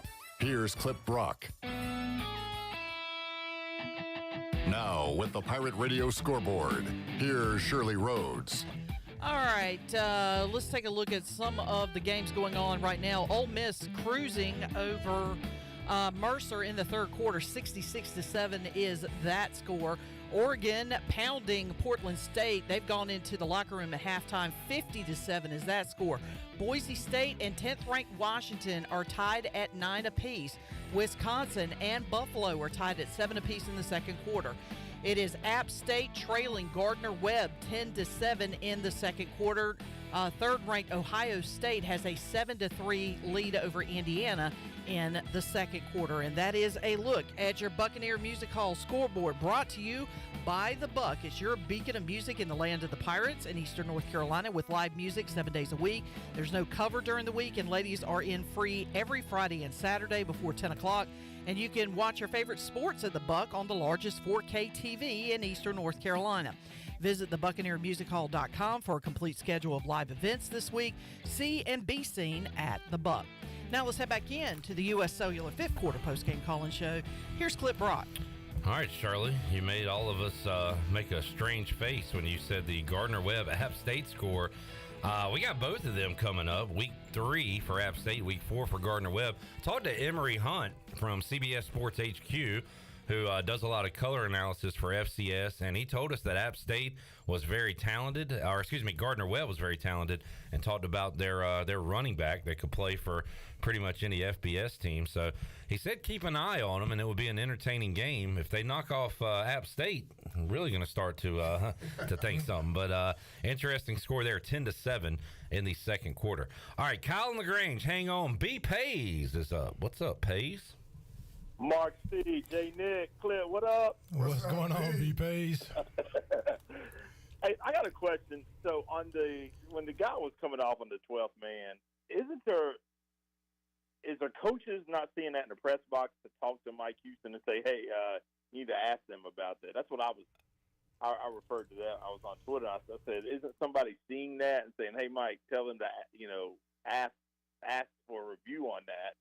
Because if not, I don't know. He might not have seen it. Yeah, I mean, there should be somebody up there that has eyes on it that saw that. I don't know, who would have been able to make the referees get alerted to that. I'm not sure. Yeah, you can have one of the coaches kind of mention it or whatever. If they're up there and they see it and say, hey, coach, they had 12 men on the field. Maybe we should look at a challenge. But the way the game was going, man, I think we might have had one timeout at that point. I'm not sure, but we had used up a couple of timeouts, I think, and you start to think about those things as well. Yeah, but I thought the guys played hard today. I mean, listen, this is you're not going to see no talent like this the rest of the year. So I mean, I thought those guys. I tell you, hey, Mark, this reminded me a little bit of, even though I think y'all scored a touchdown, the Tennessee game from fall '96 when y'all went and played at Tennessee that year. I think they were ranked 10th or 11th. I mean, y'all didn't play bad. I think because y'all stuck around, if I remember right, in the first half a little bit, correct? I can't remember that game. Yeah, I vaguely remember that game too, but I do believe, we kind of hung around. They had a very good team, of course, with Peyton. Leonard Henry on defense, and they had a good team. Good team, yeah. Leonard Little, corner that Terry Fair or something like that. That was pretty good. So they had a good team. That year. Yep. Yeah, they were definitely loaded that year. But I think the guys will be okay. This quarterback situation is going to be interesting. I would have liked to seen on that one series in the second half where he went I think 2 straight passes where he tried to go deep. I would have liked to see him get Mason a little bit more comfortable in that situation. Maybe some short passes to get him some comfort. But, we went deep, I think, 2 times. But we'll see how it plays out. I'm watching this. I will tell you, Cliff, I'm watching this Gardner-Webb App game. Gardner-Webb's pretty good, but App's quarterback is – you think we got quarterback struggles, buddy. App's got some quarterback struggles right now. They did just score. They did take a 14-10 lead. I hadn't watched any of it, Pays, but that's going to be a huge road game coming up week 3. It is. If we can clip Marshall and get them and get Gardner, I mean, this team could be 3-1 going into Rice. And I'm watching Rice right now, Rice in Texas. I mean, it's 13-3 Texas, but Rice has got J.T. Daniels. You know, he was at Georgia, and then I think he went to Washington, then he went to West Virginia, and now he's at Rice, so the quarterback. But y'all fellas be good, man. Good to hear the voice. Pirates rule. Y'all just remember that. Yes, sir. Good to hear from you, B. All right, B. Pays. I just turned it over to Ohio State, Indiana. I'm trying to figure out how Ohio State's only up 7-3 inside of 4 minutes of the second quarter. They were huge favorites today. So it's week one, right? You really don't know until they kick it off and start playing. So going to see some weird scores. All right, Kyle in LaGrange. What's up, Kyle? Good old Clip, guys. How y'all doing? Doing good, man. Yeah. How are you doing? You doing all right? I'm doing all right, man. I'm as of right now, cancer-free. Let's hope it stays that way. Appreciate you. Awesome. Clip. Good to hear. I couldn't hear anything when I was on hold again, so if Pace said anything really relevant to the conversation, I'm sorry if I repeat it. Nah, Pays ain't never said anything relevant, so you're good. Well, I know that, man. Just kidding, Pays. Don't call back. Look, I'm going to state the obvious. Run defense played well. Pass defense played well once Michigan took the starting quarterback out. Overall, I think you can't be disappointed with the way defense played. Offensive game plan, there wasn't much of one. I think it was basically, let's don't get anybody hurt. Let's don't do anything to hurt anybody's confidence too much. We get very experienced, obviously, quarterback and receiver. I don't know what we got at quarterback. You look at Mason and Flynn. It was really hard to tell today much about either one of their game. Mason looked good on those last couple of drives with Michigan's backups in. Of course, Michigan's backups are pretty damn talented. So they both look like they could be good Division I quarterbacks, but time will tell. Overall, I predicted the score to be, and I was being positive, I predicted the score to be 28-10. It was 30-3. So if we'd have scored one more touchdown, I would have almost nailed it. I don't like these games, man. Some people might, and I get it. I get we got almost $2 million for it. Maybe we need the money. Of course we do. You could always use $2 million. Who couldn't? But I would much rather, and I heard Gilbert talk about it recently, not wanting to do 2-for-1s. We had some 2-for-1 opportunities with Power 5 schools that apparently we've turned down. I would much rather do a 2-for-1 with, say, Purdue, than like Fresno State did and upset them today, than do a pay game with Michigan. That's just my personal preference. I don't think you gain a lot by playing these games. You're not going to win them. Not in this day and age. I think gone are the days. Yeah, you can upset a Purdue or an NC State, but I think gone are the days where an East Carolina or an Appalachian State is going to go to Michigan or Ohio State or Oklahoma or anywhere like that and pull off the monumental upset because of the NIL. It just ain't going to happen anymore. I just don't see it. Not that we can't pull off upsets against Power 5 schools, but not the elite. It's just not going to happen, and it ain't just us. Look at what happened with Oklahoma and Arkansas State today. That was horrible. And so at least we didn't get beat that bad. I don't know what's going to happen the rest of the year. I have confidence that we can be a good football team. I think the Marshall game next weekend, 50-50 game. Obviously, the Marshall's number one in Greenville. But I'm still really curious about what we have at quarterback. Bond at running back, man, that kid's good. With what we have in the running back room, as much as he played today as a freshman, I'm looking forward to see how good that kid can be because he looked like a stud out there. And I'll wrap it up with this. If you got the ESPN Plus app, Gardner Webb and Appalachian State, 14-10 as we're getting ready to go into halftime. App State up by 4, and it wouldn't even be that. Gardner Webb would have the lead. They shanked the punt, and App scored on a short field. So I don't know if I should be more worried about Gardner Webb or less worried about App. But anyway, I'm saying a lot. Ain't saying much of anything. Y'all boys be good, and we'll catch you next weekend after March. All right. Kyle in LaGrange calling in today. How you guys feel about the buy game where you get a whole lot of money to probably go and get beat? Well, I'm not a big fan of this type of game either, but we understand why we have to play them at times, because you need money. But you got to also understand sometimes these games get scheduled so far out in advance that a team can get really good before you get ready to get there to go play them. And so he said Purdue. Well, let's just say Purdue brings in a couple great recruiting classes 2 years from now. You go play them, and they're ranked top 10 in the country at the time. So you can't ever predict how those teams are going to be when you set the schedule when you do. Now, Michigan, yeah, they're going to probably be good every year. West Virginia 2026.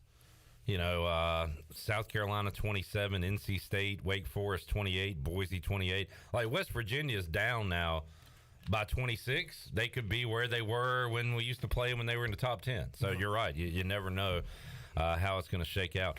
All right, 317-1250. You want to go to 2, Shirley? Yes. Randall in Pinehurst. Hello, Randall. Hey, what's going on, man? How you doing? Good. Thought this game was a little, obviously overmatched. Really loved how Flynn came in and really just kind of took the leadership role there. Hopefully, Mason, he's very, very talented. Hopefully he can really just kind of come into his own and, kind of take on that as well. Clearly overmatched. I really hate that we're playing a Michigan type of team earlier on. I don't really see the point in having a team this talented. We're playing, but I guess it's $1.8 million. I guess it's a good measuring stick. 30 to 3. That's, we slowed them down from what they were last year, but nonetheless, I want to give a good shout out to my boy J.D. Lampley on defense. He was, if you watched, he wasn't a starter, but if you watched, he got doubled about every time he was in. He's going to be a star on defense. I can't wait to see when that boy gets a little bit bigger and gets a little bit stronger. He's going to be an awesome defensive player for us. Randall, I'm a fan, and I made the comment today that where's Lampley? And I guess I wasn't paying close enough attention because he wasn't in on a lot of tackles, I guess, but it was because of what you said, I reckon, that he was being doubled. And, yeah, he came on the scene, was great his freshman year, and I'm with you. I think he grows. And, man, I love our D-line. I can't wait to see them moving forward this year. Yes, sir. All right, man. Y'all have a good one. All right. Thank you, Randall. Randall in Pinehurst. We got Marvin Harrison down. I thought Indiana had the ball. Was he hit on the sidelines, or did Ohio State get the ball? Ohio State has the ball. Oh, okay. They got the ball. Yes. Marvin Harrison Jr., who is a top 5 pick in the draft, is down. He's back up. I'll check on that. Only 7-3, Ohio State over Indiana. And they got a personal foul. I don't think it was on that play, was it? It's that. Oh, the taunting? Oh, okay. Yeah, can't do that. All right, you want to go to John in Ann Arbor? We go to John in Ann Arbor. We have open lines, 317-1250 if you want to jump in. Hello, John. Hey, guys. How are y'all doing? Doing good. How are you?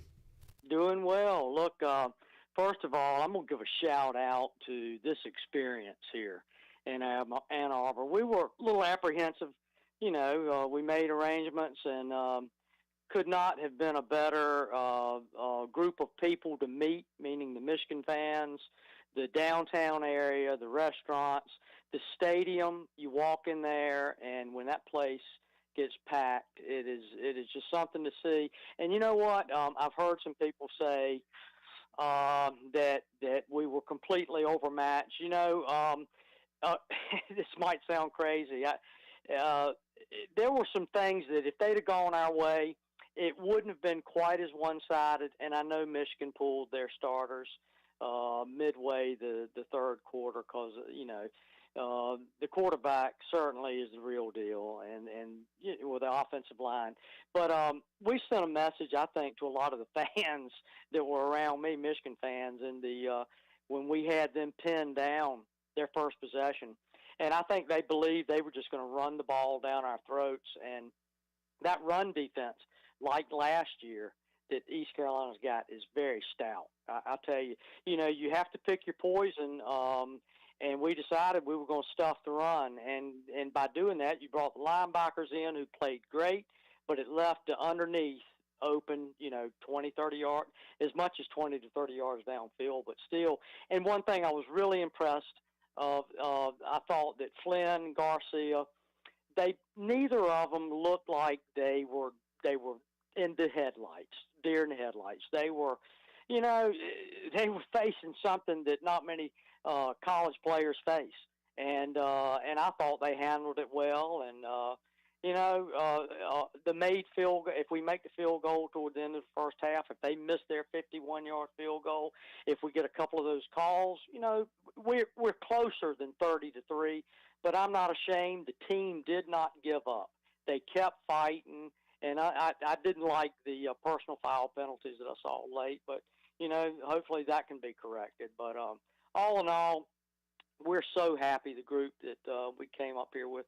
We're so happy we came, and just a wonderful experience. And if we never play Michigan again, it's not a bad place to come watch a football game, and especially in September. But anyway, I'll hang up. But that was just my 2 cents worth. And y'all said it. Why do we come up here to play a team like this?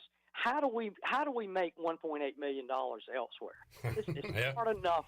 It's hard enough at East Carolina to raise money, on fundraisers, and certainly we're not going to get it at the gate by bringing someone in, because nobody's going to come to Greenville to speak of. They always try to buy it out or something. So, $1.8 million could be the biggest payout we've ever had for a single football game. So that's the reason. And I didn't see any significant injuries. I may be wrong, but everybody looked fairly healthy and played hard. So I'm very optimistic. More so after this weekend and this game, I'm more optimistic about the season than I was before we came. And appreciate your show, guys. Y'all have a good night. All right, this is a great microcosm of the fifth quarter, too, guys. We had Philly Al earlier. What's all this optimism? I don't see anything optimistic. And then you have John call in and say, I'm more optimistic now than I was before the game. We all watch the game with different eyeballs and different perspectives, and that's the great thing about this show. Everybody's got their opinion, and we appreciate all the opinions. John, glad you had a positive experience there. Saw some awesome pictures and video from folks that were there in Ann Arbor.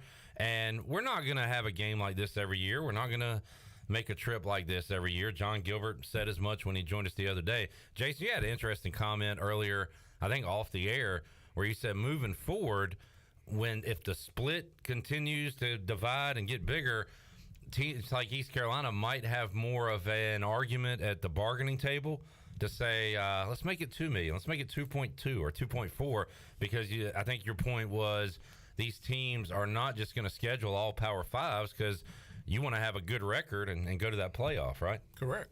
Yeah. So have a chance to fatten your pockets even more. I don't know. If you want to play these type of games, that is. Yeah. All right.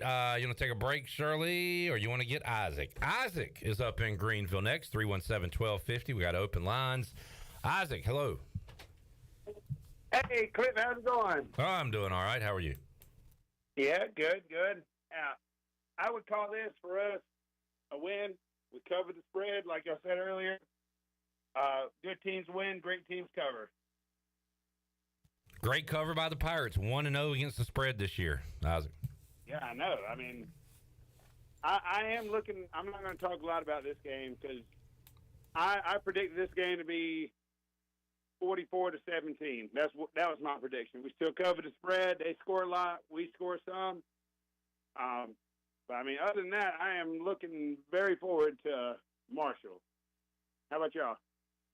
I don't know if you listen to Pirate Radio during the week. I've been calling Marshall the game of the year since the schedule came out. It's a true – and look, if you lose it, your season's not over. You got plenty of time to make up for it and win more games. If you win it, I think it could start something, maybe a little snowball. I think it's that big of a game next week. Yeah.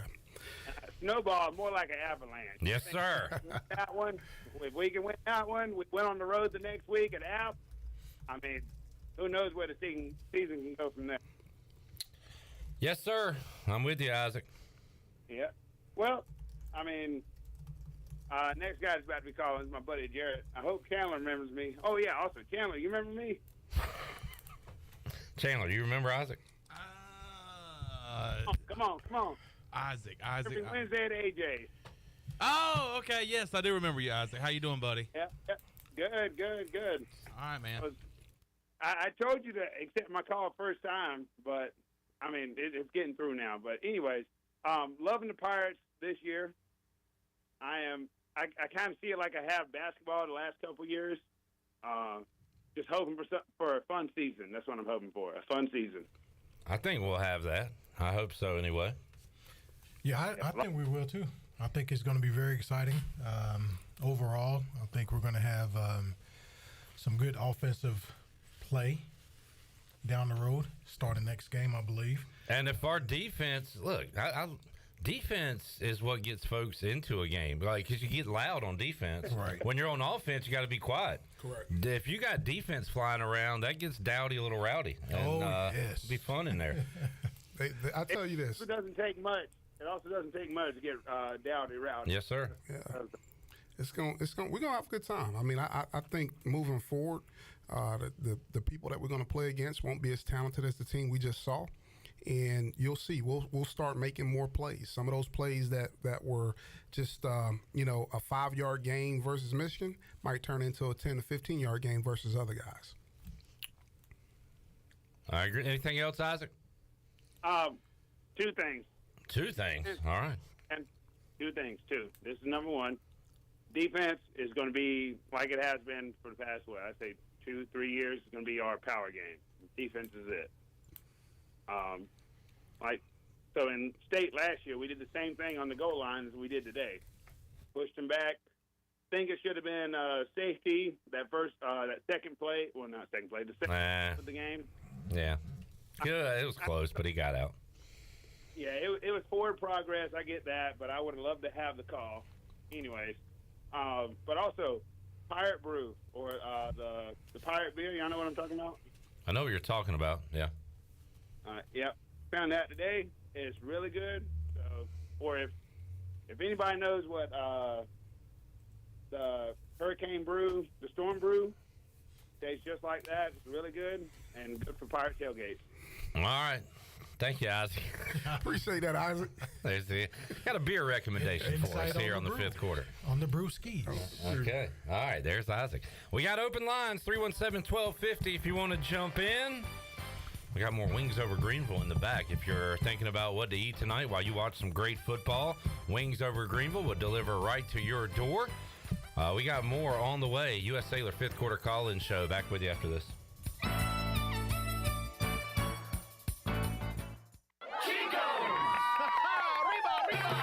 Chico's Mexican Restaurant in downtown Greenville is the perfect place to get all your amigos together for some Mexican food, fun, and football. Chico's has been a game day tradition for Pirate football fans since 1983. Whether the game is home or away, make it a Chico's Day for some great specials and the best chips and salsa in town. Chico's Mexican Restaurant in downtown Greenville and online at chicosrestaurant.com. Go Pirates! This is Dr. McGraw from Orthopedics East and Sports Medicine Center. Our practice has been caring for the athletes at ECU and the residents of Eastern North Carolina for more than 35 years. Whether it's treatment for your sports injury or it's time for that joint replacement, Orthopedics East provides the latest in operative and non-operative orthopedic care. We also offer on-site physical therapy and MRI services as well as walk-in urgent care on the weekends from 10 a.m. to 2 p.m. For experienced and professional care, call us at 757-BONE or visit us online at orthoeast.com. Go Pirates! Hey Pirate Nation, Lindsey Gray here with Carolina Caliber. In 1960, my granddaddy started his firearm business right here in Eastern NC. Still family owned and operated, we have the area's largest selection for outdoor shooting sports and accessories and are one of the nation's top firearm dealers. At Carolina Caliber, we have everything you need from hunting, home defense, and personal protection, including a wide variety for ladies and youth. We buy, sell, and trade. It's a time-honored tradition. Visit us at Carolina Caliber on Fire Tower Road in Winterville. Are you ready to fall into beauty? Mark your calendar for October 2nd through the 6th to take advantage of the savings on all of Beauty Bar Medispa's services and products. Don't wait for the sale. Save time and money by scheduling your free consultation now. You can trust the licensed professionals at Beauty Bar Medispa for amazing and natural looking results. Schedule your free consultation today and mark your calendar to fall into beauty. October 2nd through the 6th. BeautyBarMedispa.com, Greenville.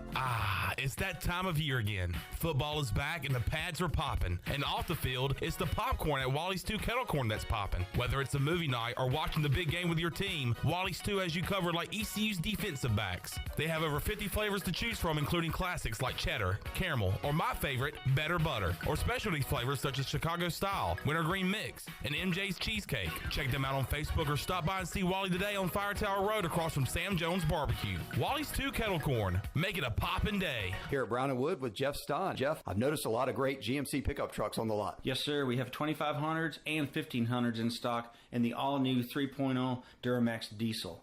We earn 30 extra trucks on allocation, so go online, brownandwood.com, or stop in, build your truck, we'll get it coming for you. Brown & Wood, voted #1 by the customer in Greenville. 4 brands, 3 generations, 2 rooftops, and 1 goal to make sure you leave a happy customer. The Sidebar is the place to be this football season in downtown Greenville. Get your team together for dinner on the patio or inside starting at 5:30 Tuesday through Saturday. Or take a break from work and enjoy the tastiest foods around for lunch Thursday through Saturday from 11:30 to 2:30. And on Sundays, enjoy a delicious fall brunch from 11 to 2. Make your reservation today by calling 751-0151. Follow the Sidebar on Facebook or on Instagram at sidebar.greenville for more details. Go Pirates! Pirate Radio. This mother is still rocking. We're just glad to be here alive and kicking butt on Pirate Radio. Let's go! The voice of the Pirate Nation. You're listening to the U.S. Cellular 5th quarter postgame call-in show. Here's Clip Brock. Back with you, Pirate Radio Live. Eric has a beer recommendation. He says, my favorite kind of beer is beer. Good recommendation. All right, 317-1250. We have 3 open lines at the moment, and we have Seth in High Point hanging on. Let's go to Seth. Hello, Seth.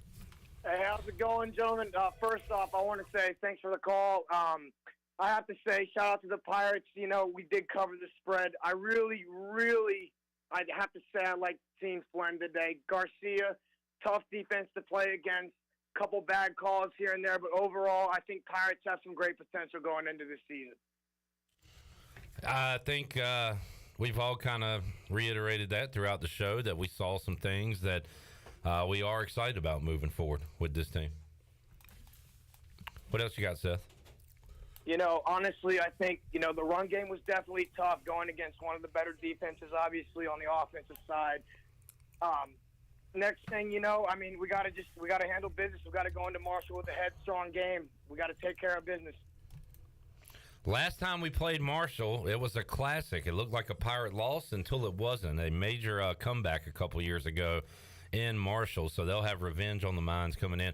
We looked at it a moment ago to see who they play week 1. They've got an FCS opponent coming up. Albany, yeah, coming up 6 o'clock on ESPN+. So do a little scouting on them later tonight, about an hour from now. But I hope we get a big crowd. I hope we get an energetic crowd ready to welcome the Pirates home and get a W.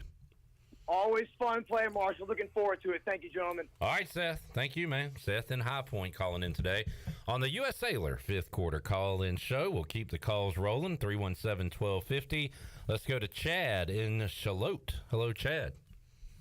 Hey, I was impressed with the defense today, and I didn't even get nervous with the field goal because I didn't get to watch the second half, but I might have been nervous if I'd been looking.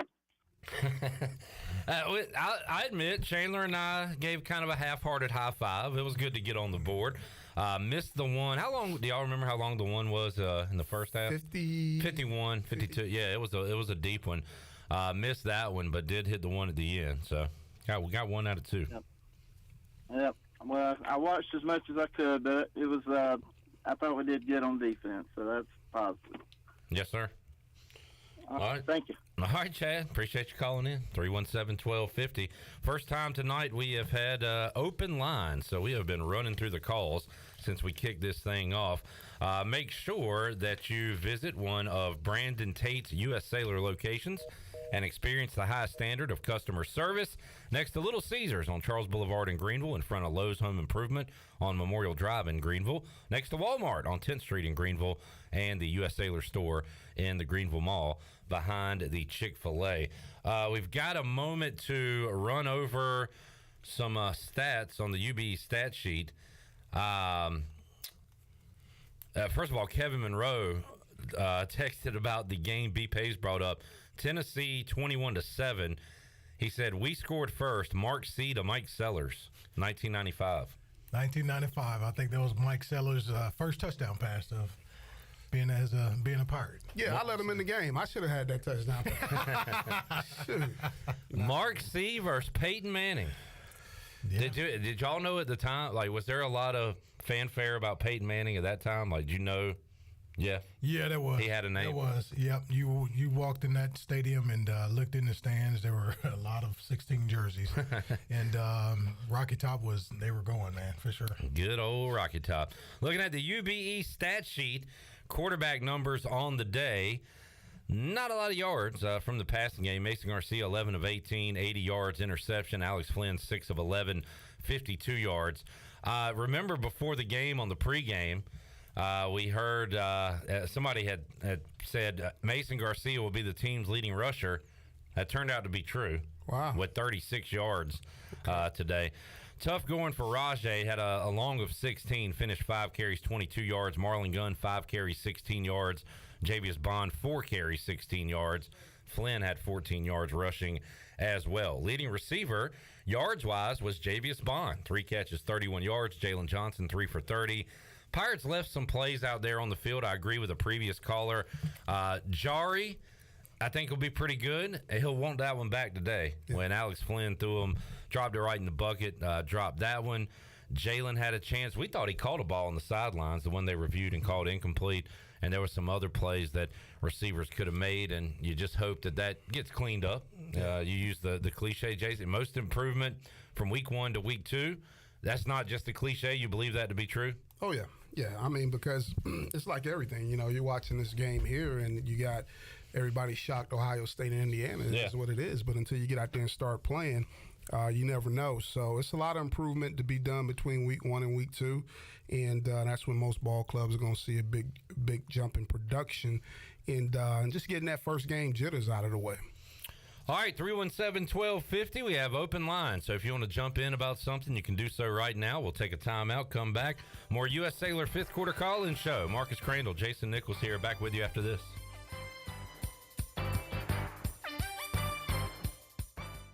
When you walk through the doors of Villa Verde, you'll experience the sights, sounds, and smells of authentic Dominican flavors. This is Jay from Villa Verde, inviting you to come by this summer and try one of our amazing empanadas. Our famous red snappers, grouper bites, seafood paella, Cuban sandwiches, and much, much more. Relax on the patio with a fresh mojito or a cold beer while enjoying one of our out-of-this-world desserts, like our rum pineapple cake or our famous tres leches. Villa Verde on 10th Street, a platform for good, and a proud supporter of the Pirate Nation. Defense! What are you doing? You haven't heard? Carolina Hardscapes has the best defense in Pitt County. And you know defense wins championships. What? No. They have the best fence company in Pitt County. Wait, they do fencing now? That's right. Just give them a call at 364-1201 and they'll get the job done right. And don't forget, they still do patios, pools, and mulch. Wow, now that's a championship caliber company. Carolina Hardscapes. Enjoy the outdoors. What do I like about being a local agent for Farm Bureau Insurance? Above all, I like helping people. Using my insurance experience to make Pirate Country a better, safer place. Insurance is a necessity, and I take pride in helping people find the right coverage for all their needs. I'm Brandon Manning. Call me at 252-531-1812 for a quick auto, home, or life insurance quote, and to learn more about Farm Bureau Insurance and how they can save you time and money. That's Brandon Manning at 252-531-1812. Do you have any real estate questions about buying or selling residential or commercial properties? Are you curious about this current real estate market? Do you need a property manager for all your rental houses? This is proud ECU alum Scott Harris with RE/MAX Preferred Realty and SD Harris Properties, and I would love to help answer every question you have and show you a real estate experience that will be memorable and enjoyable. Every step of the way, I'm here to make your dreams a stress-free reality. Call me today at 347-1857. That's 347-1857. Go Pirates. Country Mart has been locally owned and operated for over 40 years and is your premier country store serving the best cheese biscuits and country food around. Country Mart is open every day and has 2 locations in Bethel on Highway 11 and in Stokes on Highway 903. Both Country Mart locations are top-of-the-line fuel stations serving Shell gas, including 93 ethanol-free high-octane gas, which is the best for all you boat owners. Country Mart, fueling you up with great food in your engines with great gasoline. Go Pirates. Get ready for tailgate season at Shimmer Boutique. Locally owned and operated, Shimmer has the best selection of game day apparel and accessories for ladies. And gentlemen, Shimmer has a newly restocked wide selection of t-shirts with brands like Local Boy, Old South, Southern Fried Cotton, and the newest edition, Pimp Shrimp. Shimmer has everything you need this fall. They carry the largest selections of Yetis and Hey Dudes and more. Be ready for game day and every day at Shimmer Boutique with locations in Greenville, Winterville, and Jacksonville. Go Pirates! Familia is your go-to spot for the best Italian dishes around, including pizzas, pastas, salads, and homemade desserts. That's Familia. Enjoy half-off wine night on Wednesdays, $3 drafts on Thursdays, or get a pizza of the week for just $12. That's Familia. Place your order online or call 689-6330, and Familia will have your order ready in their drive-thru window for pickup. That's Familia. Clip, really? Oh, sorry. Familia on Fire Tower Road in Winterville near Pitt Community College. Pirate Radio. You know, I think this is a pretty blue-collar, tough, hard-nosed fan base, and that's the way our teams are going to be. The voice of the Pirate Nation.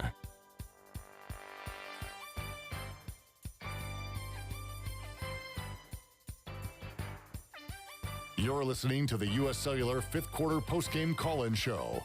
Here's Clip Brock. Now, with the Pirate Radio scoreboard, here's Shirley Rhodes. All right, Ole Miss cruising over Mercer with about 2.5 minutes to go in this game. They lead at 73-7.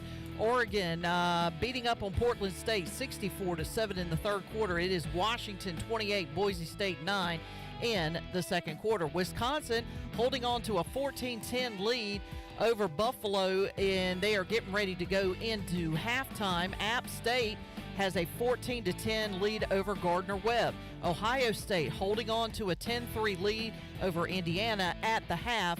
Texas leads Rice at the half 16-3. In other sports, in the minor leagues, Connor Norby just hit his 18th home run of the season, and Oppo Taco for Norfolk, and they lead Worcester 1-0. And in wrestling news, this just came out a little bit ago. AEW has terminated the wrestler and employment agreements for CM Punk, and apparently it's due to some sort of incident that took place in London on Sunday. And that is a look at your Buccaneer Music Hall scoreboard, brought to you by The Buck. It is your beacon of music in the land of the Pirates. There's no cover during the week, and ladies are in free every Friday and Saturday before 10 o'clock. Visit the BuccaneerMusicHall.com for a complete schedule of live events. See and be seen at The Buck. Now let's head back into the U.S. Cellular 5th Quarter postgame call-in show. Here's Clip Brock. All right, Shirley. I was thinking of half-jokingly adding that to the sports report because... Did you see the press release? It is big wrestling news. CM Punk released from AEW. I don't know if we have any crossover listeners that are wrestling fans as well, but I did see that today. Yeah, it says the termination follows a week-long internal investigation of an incident that took place backstage in London on August 27th. Following the investigation, I guess it's the AEW Discipline Committee spoke with legal counsel, and they made a unanimous recommendation to the CEO to terminate CM Punk's contract. Well, he got into it with Jack Perry. Do you know who that is? No, I do not. That's the son of Luke Perry. He was on 90210 back in the day. I did not know that Luke Perry had a son, to be honest with you. And he's a wrestler. All right. Marcus and Jason don't look too interested in this, so we'll move on. Who's your all-time favorite wrestler? You guys watch it back in the day when you were kids or anything? I did, man. I did. Who you like, Marcus? I had a lot. Ultimate Warrior or something? I liked, oh, man, that was a good one. But I liked Hulk Hogan. Hulk Hogan, of course. yeah. I liked the Road Warriors. Okay, now we're talking. Well, there you go. Road Warrior, Hawk, and Animal. Yeah. All right, 317-1250 if you want to jump in. We have open lines right now. We are here on the U.S. Cellular 5th Quarter Call-In Show. You guys have made points to let's clean some stuff up week 1 to week 2. Let's get specific on that. Marcus, what do you want to see improved upon from today next week when the Pirates face Marshall? Offensively, I would like to actually see us work to our advantage as far as utilizing the quarterback's athletic ability. I think it looked like we operated better from a spread standpoint as far as offensively, whether it was 2-by-2, meaning 2 receivers right, 2 receivers left, or empty, and which kind of cleans the pocket up or cleans the box up, meaning the guys up front, the offensive line, D-line, and the linebackers. It cleans that picture up for the quarterback and the offensive line. And so I think it gives us the best opportunity. And I think we could have been more effective doing that a little bit more today than because we did. And those guys were very effective in doing that. If we do that more next week, offensively, I think we'll be better. Defensively, I think we definitely have to we were good against the run, but we have to be better versus the play action. Yeah. So once we recognize it's play action, we have to get back and get in those zones as far as the throwing lanes. One thing I picked up watching the game with Jason Nichols today, he's a big fan of the empty set. You like that, Jason? I do. I think one of the best things we did when I was with Todd Berry was getting into empty, and I thought what that did is, one, it did clear the look up for the quarterback, and it kind of tells you what the defense is going to do. Because you can only do so much out of empty. You can try to zone pressure empty if you want to, but you'll leave a lot of gaps open for guys to get into. So they either have to be able to play zone or man you up and bring it. And so I do like empty a lot. All right, 317-1250. Got a couple of callers on, which means we have a couple of open lines. Let's go to Mike in Greenville. Hey, Mike. Hey, what's up, gang? How's it going? What's up, buddy? Fearful of not missing a name, so I'll just say thank you to the Pirate Radio team for the awesome kickoff party on Thursday night. Always a hit. Enjoyed it. Top-notch production as always, so kudos to you guys for that. I cannot believe that Norby hasn't gotten the call-up for the O's with the expanded rosters. But again, this is the fifth quarter call-in show, so let's jump. One of the problems is the O's are too good, Mike. If they were a little worse, maybe he would. Well, I understand, but even with the expanded rosters, you think he's him a shot as well as he's performing. I thought ECU had a chance to come out with 2 victories today, and I think they did. Number one, they covered the spread, and number two, they're coming back pretty much healthy. So I'm sure that's already been said earlier, but I do think for them to be able to come back relatively healthy is a good thing for them going forward. I thought we were done talking about quarterbacks when Holton left, but I guess not. It still seems to be a topic. I would like to think that Mason, one of two things. Maybe he didn't do enough during the spring to separate himself as number one, or Flynn elevated his production to be in that conversation. I would like to think it's the latter of the two, and I'm not going to use today's game as a barometer. We'll certainly see going forward who it's going to be, but personally, I feel confident with either one of them under center. Flynn did look a little more poised early, and Mason looked like he settled down late. So looking forward to it. I don't think either one of them under center is a problem, and looking forward to next week to really get a judge of where we're at as a football team. All right, that was a great level-headed call, so no way this is Mike Ward. This got to be a different Mike, right? I'm not watching the Mets games, but good call, Mike. Good stuff, man. Appreciate it, and we'll talk to you next week. Thanks, guys. Have a good one. All right. Alex Flynn was that gnat that just wouldn't go away, I guess, in camp, and we saw why today, I think. And we're always going to talk about quarterbacks. You quarterbacks, Marcus, always have to have the spotlight and all the attention. It's going to be that way to the end of time. Always. The number one, and look, it's the most important position it's on your your team. It's team. the most touted position, and they get all the praise, they get all the criticism. Yes, sir, right? No doubt. All right. Or it starts anyway. 317-1250. If you want to jump in, you can do so now. Jarrett is up in Greenville. Hey, Jarrett. Hey, man. How's it going? All right. How are you? I'm doing pretty good. I don't really have much to say about the game that hasn't been said already. Defense looked pretty good. Tackling was, decent for who we were playing. Quarterback position has me a little concerned. But the main thing of this call is with you, Clip. I think you kind of screwed us with this game. You jinxed us. How's that? The Steiner Math promo. You know good and hell well Scott Steiner did not beat Samoa Joe at Sacrifice 2008. It was a good promo, great performance, but I feel like you got a little bit ahead of yourself there. Wow. You know what? This one's on me, guys. You connected the dots. You did the math, Jarrett, and you're right, and I apologize. You're taking accountability for that? Yeah, look, it takes a leader to step up and say, I am the reason we lost, and I am that leader. All right. I like that. Yeah. Anything else, Jarrett? No, it's very big of you. I appreciate you taking responsibility. Shirley. I'll talk to you next week. Shirley, hit Tommy Tuberville for Jarrett on the way out real quick, if you don't mind. I got a message for you, Jarrett. You want to call in and blame me? Go to hell! Get a job! There you go. That's for you, Jarrett. 317-1250. If you want to jump in, you can do so. Jarrett, or was it Mike? I think it was Jarrett brought up a point. I thought the tackling was pretty good today.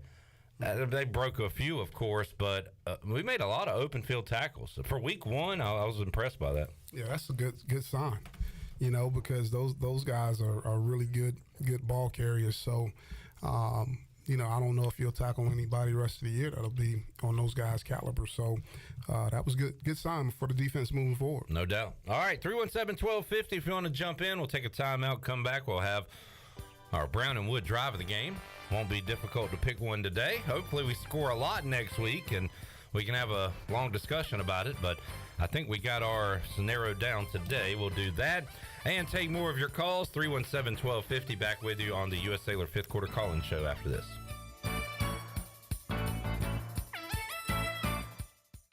While you're sleeping, our whole hogs are slow cooking over wood to create that bite that Eastern North Carolina is known for. I'm Sam Jones, and for more than 3 generations, my folks have been the torchbearers for what whole hog barbecue is supposed to be. At Sam Jones, you'll find plenty of smoke, but no mirrors. Everything, and I mean everything, is made fresh daily, including our sides, sweets, and sauces. Come on over and see us at Sam Jones Barbecue, and I bet you'll be able to taste our passion in just one bite. Sam Jones Barbecue, Fire Tower Road.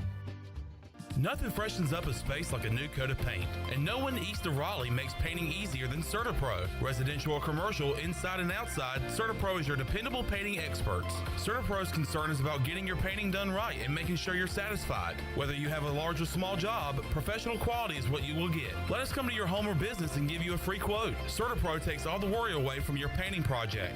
Go to CertaPro.com and click on Clayton Greenville. That's CERTAPRO. CertaPro.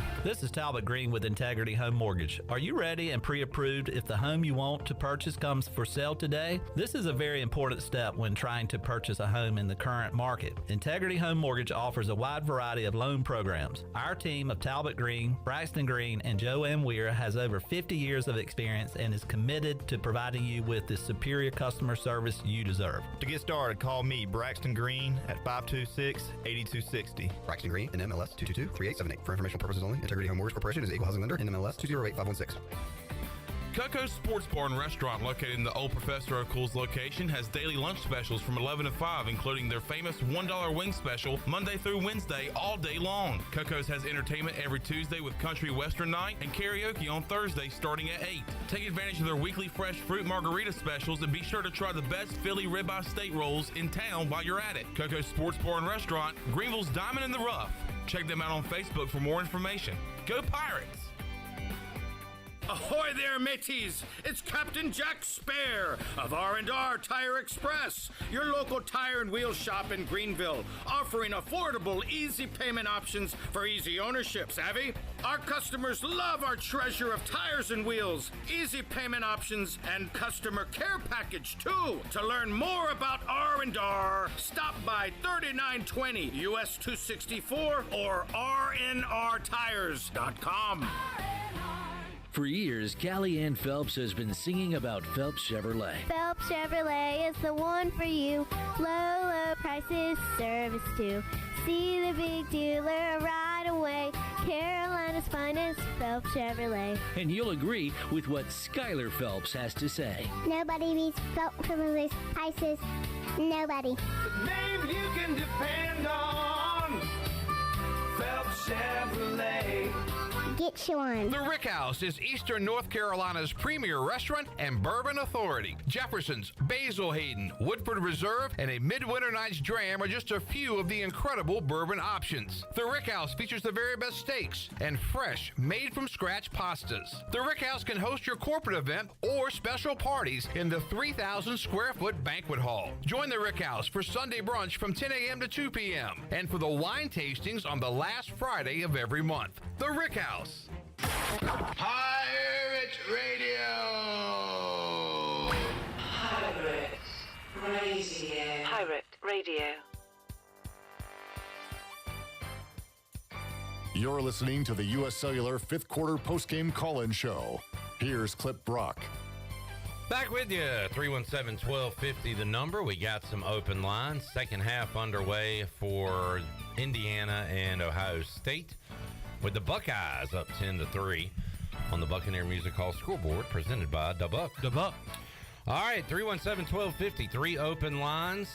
We are getting close to last call for your calls, so if you want to jump in, now's the time to do so. And we've got Taylor up in Grimesland. Hey, Taylor. Hey, what's up, guys? How are y'all? Doing good. How are you? Good. Good, man. I just wanted to get into that quarterback conversation. I've been chatting a little bit, and I had to scratch the itch. I just couldn't hold off anymore, so I gave you guys a call. But I want to get your guys' take on it as well. But, I mean, just looking at these two guys going into the big house, I mean, they were under an incredible amount of pressure. And so, I mean, back to everybody else's call, I don't feel like you get a really good sense of what we got. I thought Flynn did an incredible job, right? But, you know, with Mason being a year younger, having more eligibility, don't you have to sort of saddle up on that horse and ride it? And I don't question the coach's decision making to put Flynn in just because of the situation, see how he responds. But at the end of the day, I think Mason's your future. I mean, the upside is undisputable. I mean, the arm, the wheels. I mean, higher recruit, much higher recruit, the investments there. So my point is this two quarterback situation is just, it's okay, I guess, for some, but I don't think it's the right move, and I certainly don't think it's the right time to make that call this early in the season. Your thoughts? My thoughts are coaches lie all the time. Would go out and interview Jason Nichols, and he'd just lie right in my face. Wouldn't tell, because they keep everything close to the vest. I'm starting to think that Mike Houston was honest all fall camp when he said that we got two quarterbacks we think can win. Like, I thought it was coach speak, and I think after today you have to truly believe what he says. And they think that Flynn is as good, if not better, than Mason Garcia, and they do different things. And right now, it's too close to call, I guess, for him. I mean, what's y'all's opinion on it? Man, you know, when you watch today's game, and when you're sitting in Mike Houston's spot too, you got to win now. It's no like this guy's going to be the future. Let's do this, do that. You got to be prepared to win right now. And I think what he's done is actually what you just said. He was truthful. Nothing that any one of those quarterbacks did today separated themselves when I'm watching the game. They both did some good things. Nobody was more dynamic running the ball. Nobody was more dynamic throwing the football. They both kind of did the same thing. And that's the quandary we're in right now, right? I mean, who would besides, okay, we're saying we know what Mason's ability may be, but you don't play people because of what their ability may be. You got to play people by what they're doing right now. Because if you play people off ability alone, you get fired. Right. No, that's valid. Super valid. And honestly, I probably haven't been following it nearly as close as you guys have. It's just outside looking in and just knowing the history of Garcia. I just feel like I said, to your point, you got to win now. The ability is the upside, I guess, on Mason is just head and shoulders above Flynn. But at the same time, you look at the tape today, and that there's two different stories there. So I think there's valid points there. So that's my comment. The two quarterback system is just it's frustrating. Taylor just can't get down with the two quarterbacks. No, and let me tell you this, Taylor. You know when Mason Garcia played better, he played better when he entered back into the game. He got a chance to come over to the sideline, probably calm down, settle down, and see how things was going. And he came back into the game in the second half, and he looked like a much different quarterback with his composure. And I think, like I said, playing in Conway, South Carolina, and playing at ECU, and then going into the big house. I think you guys obviously have played at higher levels than I have, but you guys, there's got to be a way on that, or that's got to be weighed in. And then to your point, once he got settled in, probably had a talking to. Seemed like a much better quarterback second half, in my opinion. Correct. And we got to see the arm talent on a few throws. Yeah, absolutely. That excites you. So, and then the thing with Flynn, I think you got to give him some credit because he's saying, I'm not just going to give this job away. No doubt. Right? I'm competing for this spot. I believe I can play at this level and for this team. And so what I saw today was something that Coach Houston mentioned during the offseason in regard, or during camp, I believe, when he talked about the progression of or the maturity that Flynn has taken on in regards to the weight room and all those things to get bigger, stronger, watching film and all those things to try and get better with his reads and being quicker with those things. I think that's what he displayed today, and he came out and he had the opportunity to see it on the sidelines first, and then enter the game and then showcase his skills that way. So good job on him and making it tough. For the coaches to make a decision on who's number one. Taylor, I'm going to make a challenge to you. I'm going to ask you to root for both quarterbacks, whoever's in the game for the Pirates. Of course. That's it. Absolutely. We just want to win. No doubt, baby. When I looked in the huddle, and I'll leave you guys, I'm talking too much, but when I looked in the huddle when Flynn came in, you could tell those guys were behind him, and there wasn't any oh, this is not our guy. He commanded that huddle. Those guys were fired up for him. They played hard.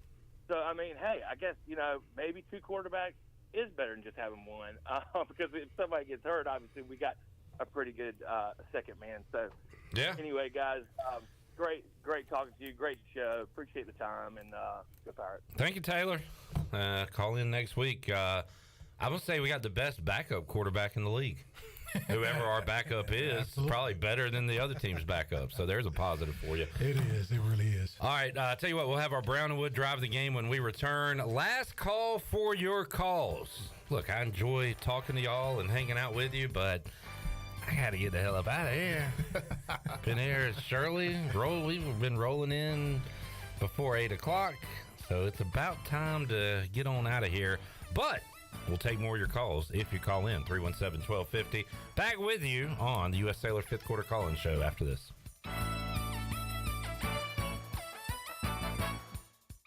The brunch is back. The famous brunch buffet at 5th Street Hardware has a variety of breakfast and lunch items from 10:30 to 2, including an omelet station and prime rib, and a special Sunday cocktail menu, including mimosa flights. Don't forget, 5th Street Hardware has lunch specials every day, along with over 40 beers on tap.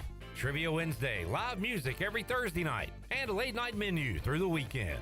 Visit 5thstreethardware.com or give them a follow on Facebook and Instagram for a weekly lineup and more. Go Pirates! Are you having a hard time participating in the activities you love due to pain? Well, then you need a good stretch or perhaps a massage. At Bodies in Balance, they offer massage therapy, assisted stretching, and Graston techniques to help provide solutions. With years of experience, the team at Bodies in Balance can create a stretch or massage program that is right for you. Mention Pirate Radio to get your first free stretch and your first massage for only $1 per minute. Call 916-4530 to get on the schedule, or you can visit them online at bodiesinbalance.com. Did you know 1 in 5 Americans use alternative wellness practices? And this number is growing with good reason. Your CBD store empowers modern wellness through premium hemp products. We're the #1 CBD brick and mortar in the world with products for sleep, focus, recovery, and more. Our products are the gold standard in hemp wellness. Your CBD store, Greenville, 420 East Arlington Boulevard, or call 999-5127. 888-848-3747. Must be 18 years of age. This statement has not been evaluated by the Food and Drug Administration. This product is not intended to diagnose, treat, cure, or prevent any disease. This is John Gavigan with the Gavigan Agency. Our top priority is doing what is best for our members. Whether you are buying a new vehicle, a new home, protecting your family with life insurance, or filing a claim, our agency will be there every step of the way. Our goal is to become a trusted advisor for you and your family for all of your personal and commercial insurance needs. Give us a call in Greenville at 756-1400 for a car, home, business, or life insurance quote today, and give us the opportunity to show you the benefits of doing business with someone who cares. Hi, I'm Annalie Newhoff. And I'm Rob Campbell. And we are with CopyPro. We have been locally owned and operated here in Eastern North Carolina for almost 50 years. CopyPro is the leader in office technology. Does your business struggle with keeping printing costs low or producing professional documents? Here at CopyPro, total customer satisfaction is our #1 priority. We have a variety of solutions to help reduce your printing expenses and make your business more productive. Call us today at 1-800-682-6558 or online at copypro.net. CopyPro, we are the professional office systems people. The convenience of Pitt Greenville Airport is waiting just outside your front door. Service is back, so you're connected to destinations worldwide through flights from American Airlines. Plan your next trip. Book your flights today at flypgv.com or aa.com. Good news, business travelers. PGV is adding a new early morning flight starting in September. Book today at aa.com and be on time for that connection in Charlotte. Fast, convenient, and close to home, PGV has American flights perfect for your next trip. And now a new early morning flight. PGV, where the Pirates fly. Looking for a hometown service in a hometown atmosphere? Look no further than G.W. Walker & Sons in downtown Washington.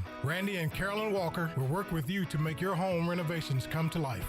At G.W. Walker & Sons, we offer a wide selection of flooring for your home, office, church, or school, along with expert installation. Stop by G.W. Walker & Sons at 203 West Main Street in downtown Washington, and let's start making those dreams come true. G.W. Walker & Sons, serving Eastern North Carolina since 1946. Go Pirates!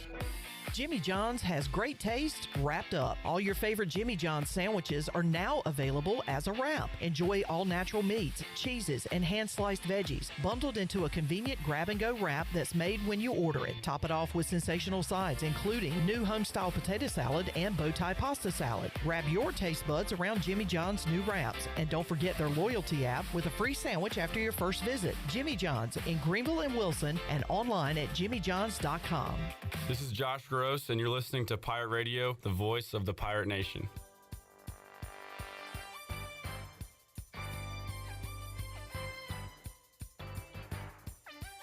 You're listening to the U.S. Cellular fifth quarter postgame call-in show. Here's Clip Brock. Now, with the Pirate Radio scoreboard, here's Shirley Rhodes. All right, it is 74-7. That is the score of 15th-ranked Oregon against Portland State. They are just starting the fourth quarter there. At the half, it is Washington 28, Boise State 12. Wisconsin still holding on to that 14-10 lead over Buffalo in the third quarter. Appalachian State is now trailing Gardner-Webb 24-21 in the third quarter. Ohio State still holding on to that 10-3 lead over Indiana. They are in the third quarter. Texas leads Rice 23-3 in the third quarter. And Notre Dame not having a problem with Tennessee State so far. They lead it 35-3 in the third quarter.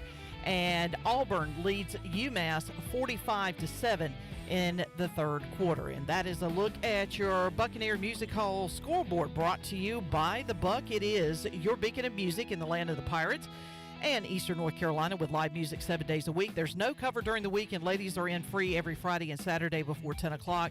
Come and watch your favorite sports at The Buck on the largest 4K TV, and visit thebuccaneermusichall.com for a complete schedule of live events, and see and be seen at The Buck. Now let's head back in to the U.S. Cellular fifth quarter postgame call-in show. Here's Clip. All right. I have a trivia question. Oh, Buck, by the way. Buck, I have a trivia question. She mentioned Notre Dame and Tennessee State. What former NFL running back is the head coach? Eddie George.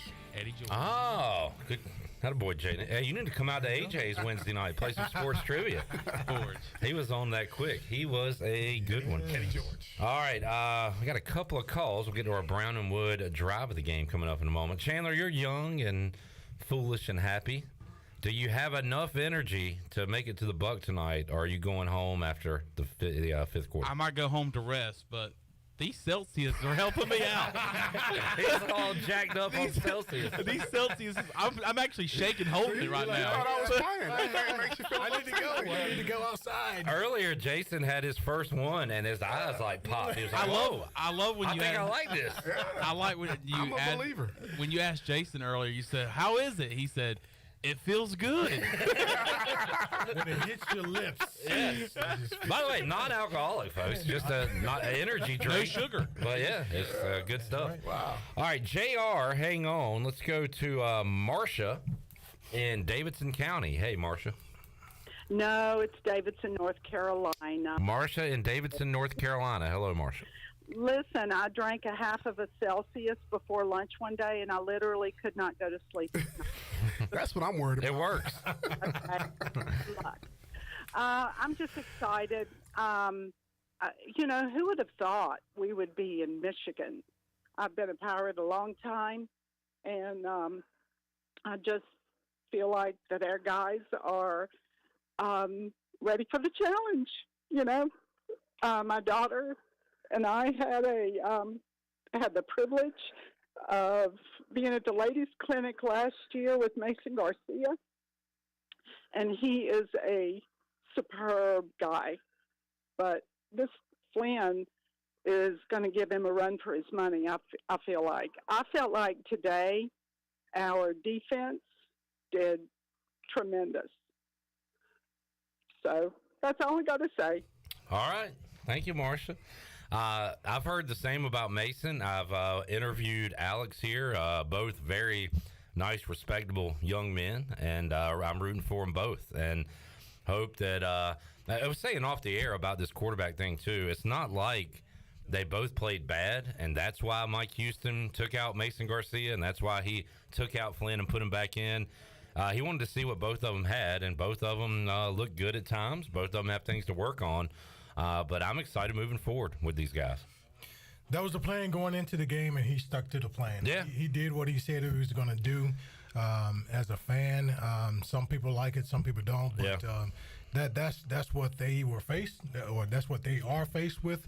And they've seen it all camp, right? They've seen Flynn grow into the person that we saw today out there on the field. And so he deserved a chance to get that opportunity, and he did well overall. Jason, I think you talked about this where you at a previous stop did this, but Dawn on Facebook said Coach Logan used to take the starting quarterback out, put them back in after watching a little bit of the game to get a feel for what was going on. You did that at a stop with the former ECU coach too, right? Yeah, Coach Barry? We did that with Coach Barry. Yeah. I thought that was genius because where we are right now, everything that everybody's complaining about really boils down to, Mason Garcia don't have much playing experience.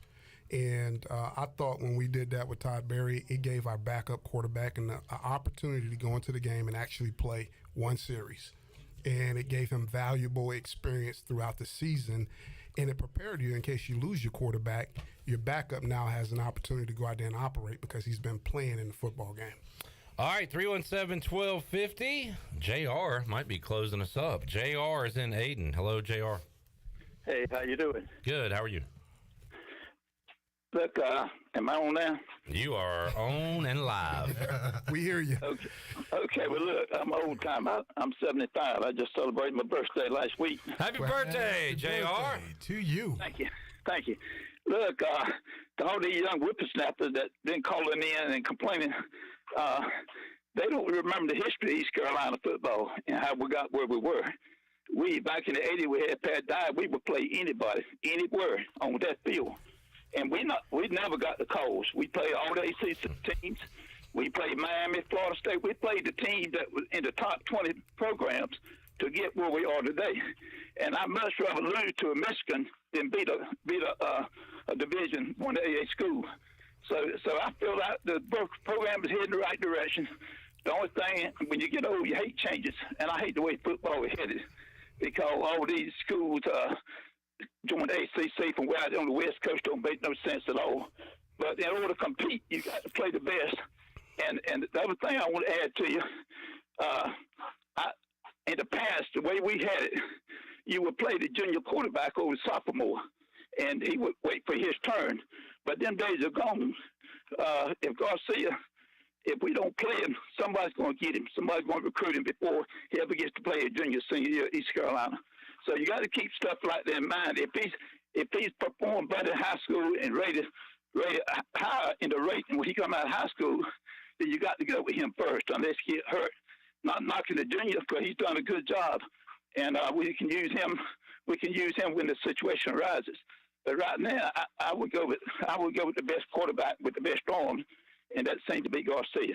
And I hang up now and listen to what you got to say about it. Thank you, sir. JR, good stuff, man. 75 and going strong. Thanks for tuning in and for giving us a call today on the U.S. Sailor 5th Quarter Call-In Show.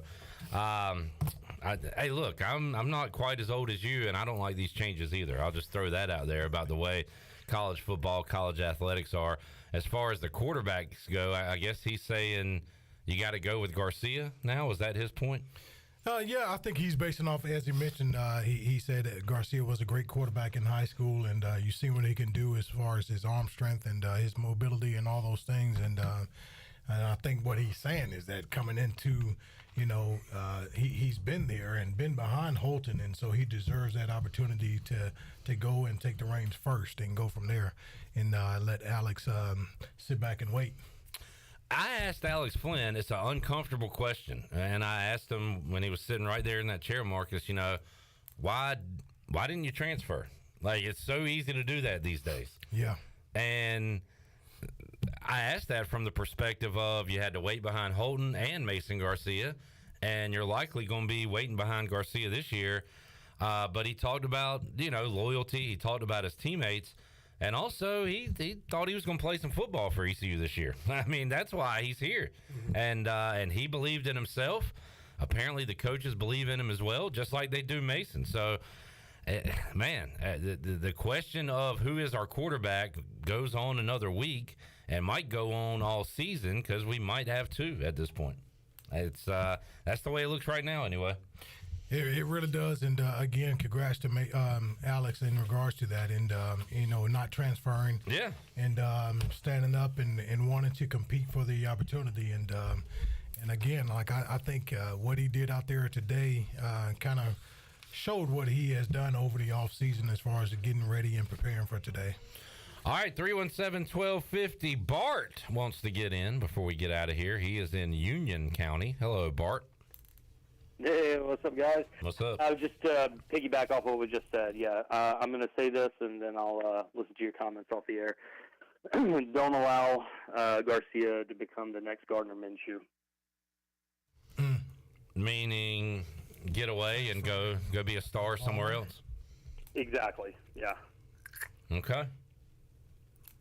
All right, thanks, guys. Go Pirates. All right, there you go. That could be hindsight, though, right? I mean, either one of these guys, you could let say he didn't transfer this year, but if we let Mason be the guy this year, and then Alex goes and he goes and be the star. Look, Mike Houston is Jason said it earlier. Mike Houston's trying to win right now. That's right. He's not. If that's putting Flynn in, if that's putting Garcia in, if that's using both, he's trying to win now.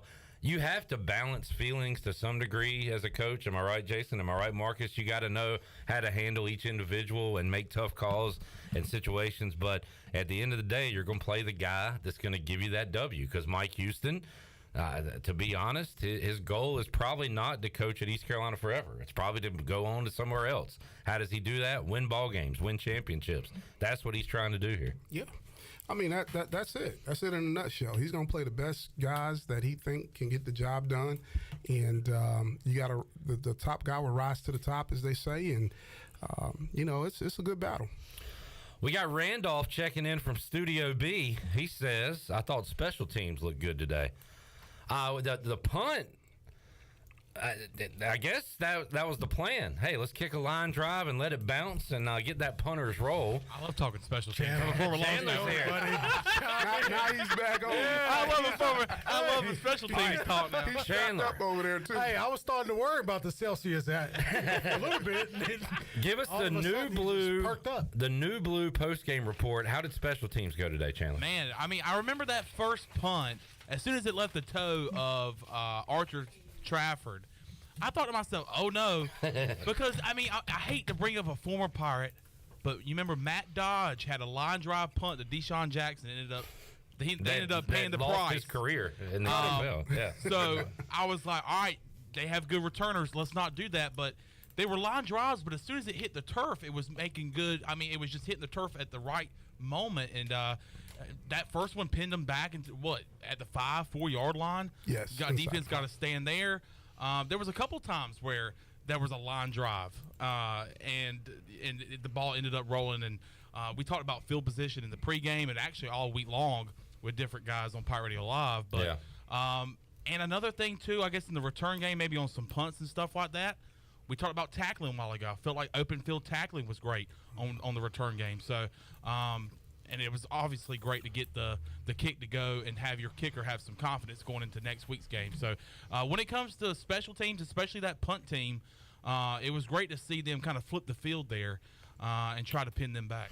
All right, let's get to our Brown and Wood Drive of the Game, brought to you by Brown and Wood, serving the Pirate Nation in eastern North Carolina since 1937. Brown and Wood, your number one dealership in Greenville. Brown and Wood on Greenville Boulevard in Greenville. Online, brownandwoodauto.com. Guys, today we're going to go with the scoring drive. As the horn sound, the final whistle, 10-play drive that started at ECU's 28 and ended on the Michigan 16, and it ended with an Andrew Conrad 33-yard field goal to put the Pirates on the board. We are still waiting for that first touchdown of the East Carolina season. I'm going to say it comes next week against Marshall, hopefully early in that game, but that'll be the Brown and Wood Drive of the game for today's loss to the Wolverines. All right, Marcus Crandall, your final words on what you saw today and what you experienced today. You know what? I'm excited for next week. I'm excited for the season. Given the situation, I think the coaching staff is handling it the best way they can, the best way they see fit. And for us as Pirate fans and former players and all of that, to give us a chance to win the football game. And that's what I'm looking forward to. Putting the best product out there on the field. And if it's a 2-quarterback system, it is what it is. But I think overall as a team, offense, defense, special teams, I think next week we're going to come out here and do better. Jason, especially at home. Jason, you're wrap it up here. What you got today? Yeah, really excited. Defense played well today. I know the scoreboard was 30-3, but I thought they did a real good job of really containing Michigan overall. We got some things we got to improve offensively, but I think that will naturally happen on the offensive side as we continue to get into the schedule. And we won't see a defensive front as big as what we saw today. And so I think some of that will take care of itself from an offensive perspective. We do got to be able to make some more explosion plays. You know, the name of the game is create explosion plays. Offensively, we didn't create enough explosion plays today to give ourselves a chance to win that game. All right, Marvin Harrison Jr. is okay, by the way. He just scored a touchdown for Ohio State. Marcus, Jason, I grew up watching you guys, rooting for you guys. Now I get to talk football with you. It's awesome. You guys were great today. Loved the watch party and just hearing y'all talk football. It was awesome. We'll talk to you next week, pregame and postgame. Shirley Rhodes, you're the queen. Jason and Marcus got to see what happens when we need like something fixed around here. They got to Shirley. call Shirley, and we're good to go. Hey, it was surfing Shirley. Yes, Shirley like she was on a jungle gym in here bouncing around. Chan Man, good stuff, buddy, all day long. Thanks to Joey, Big Dog, Ellerby, and Jenny who are on location in Ann Arbor, and thanks to all of you guys for tuning in today, calling in. Great week one. We won our day here. Unfortunately, the Pirates lost, but we got 11 more to go. We're going to get some wins on the field later on this season. For the crew here at Pirate Radio, I am Clip Brock. We will see you next Saturday, 12 noon, on the Bud Light pregame tailgate. And after ECU Marshall, it'll be the U.S. Cellular 5th quarter call-in show. We'll talk to you next week. You have been listening to the U.S. Cellular 5th quarter postgame call-in show. Join us next time for complete postgame coverage of East Carolina football, exclusively on Pirate Radio.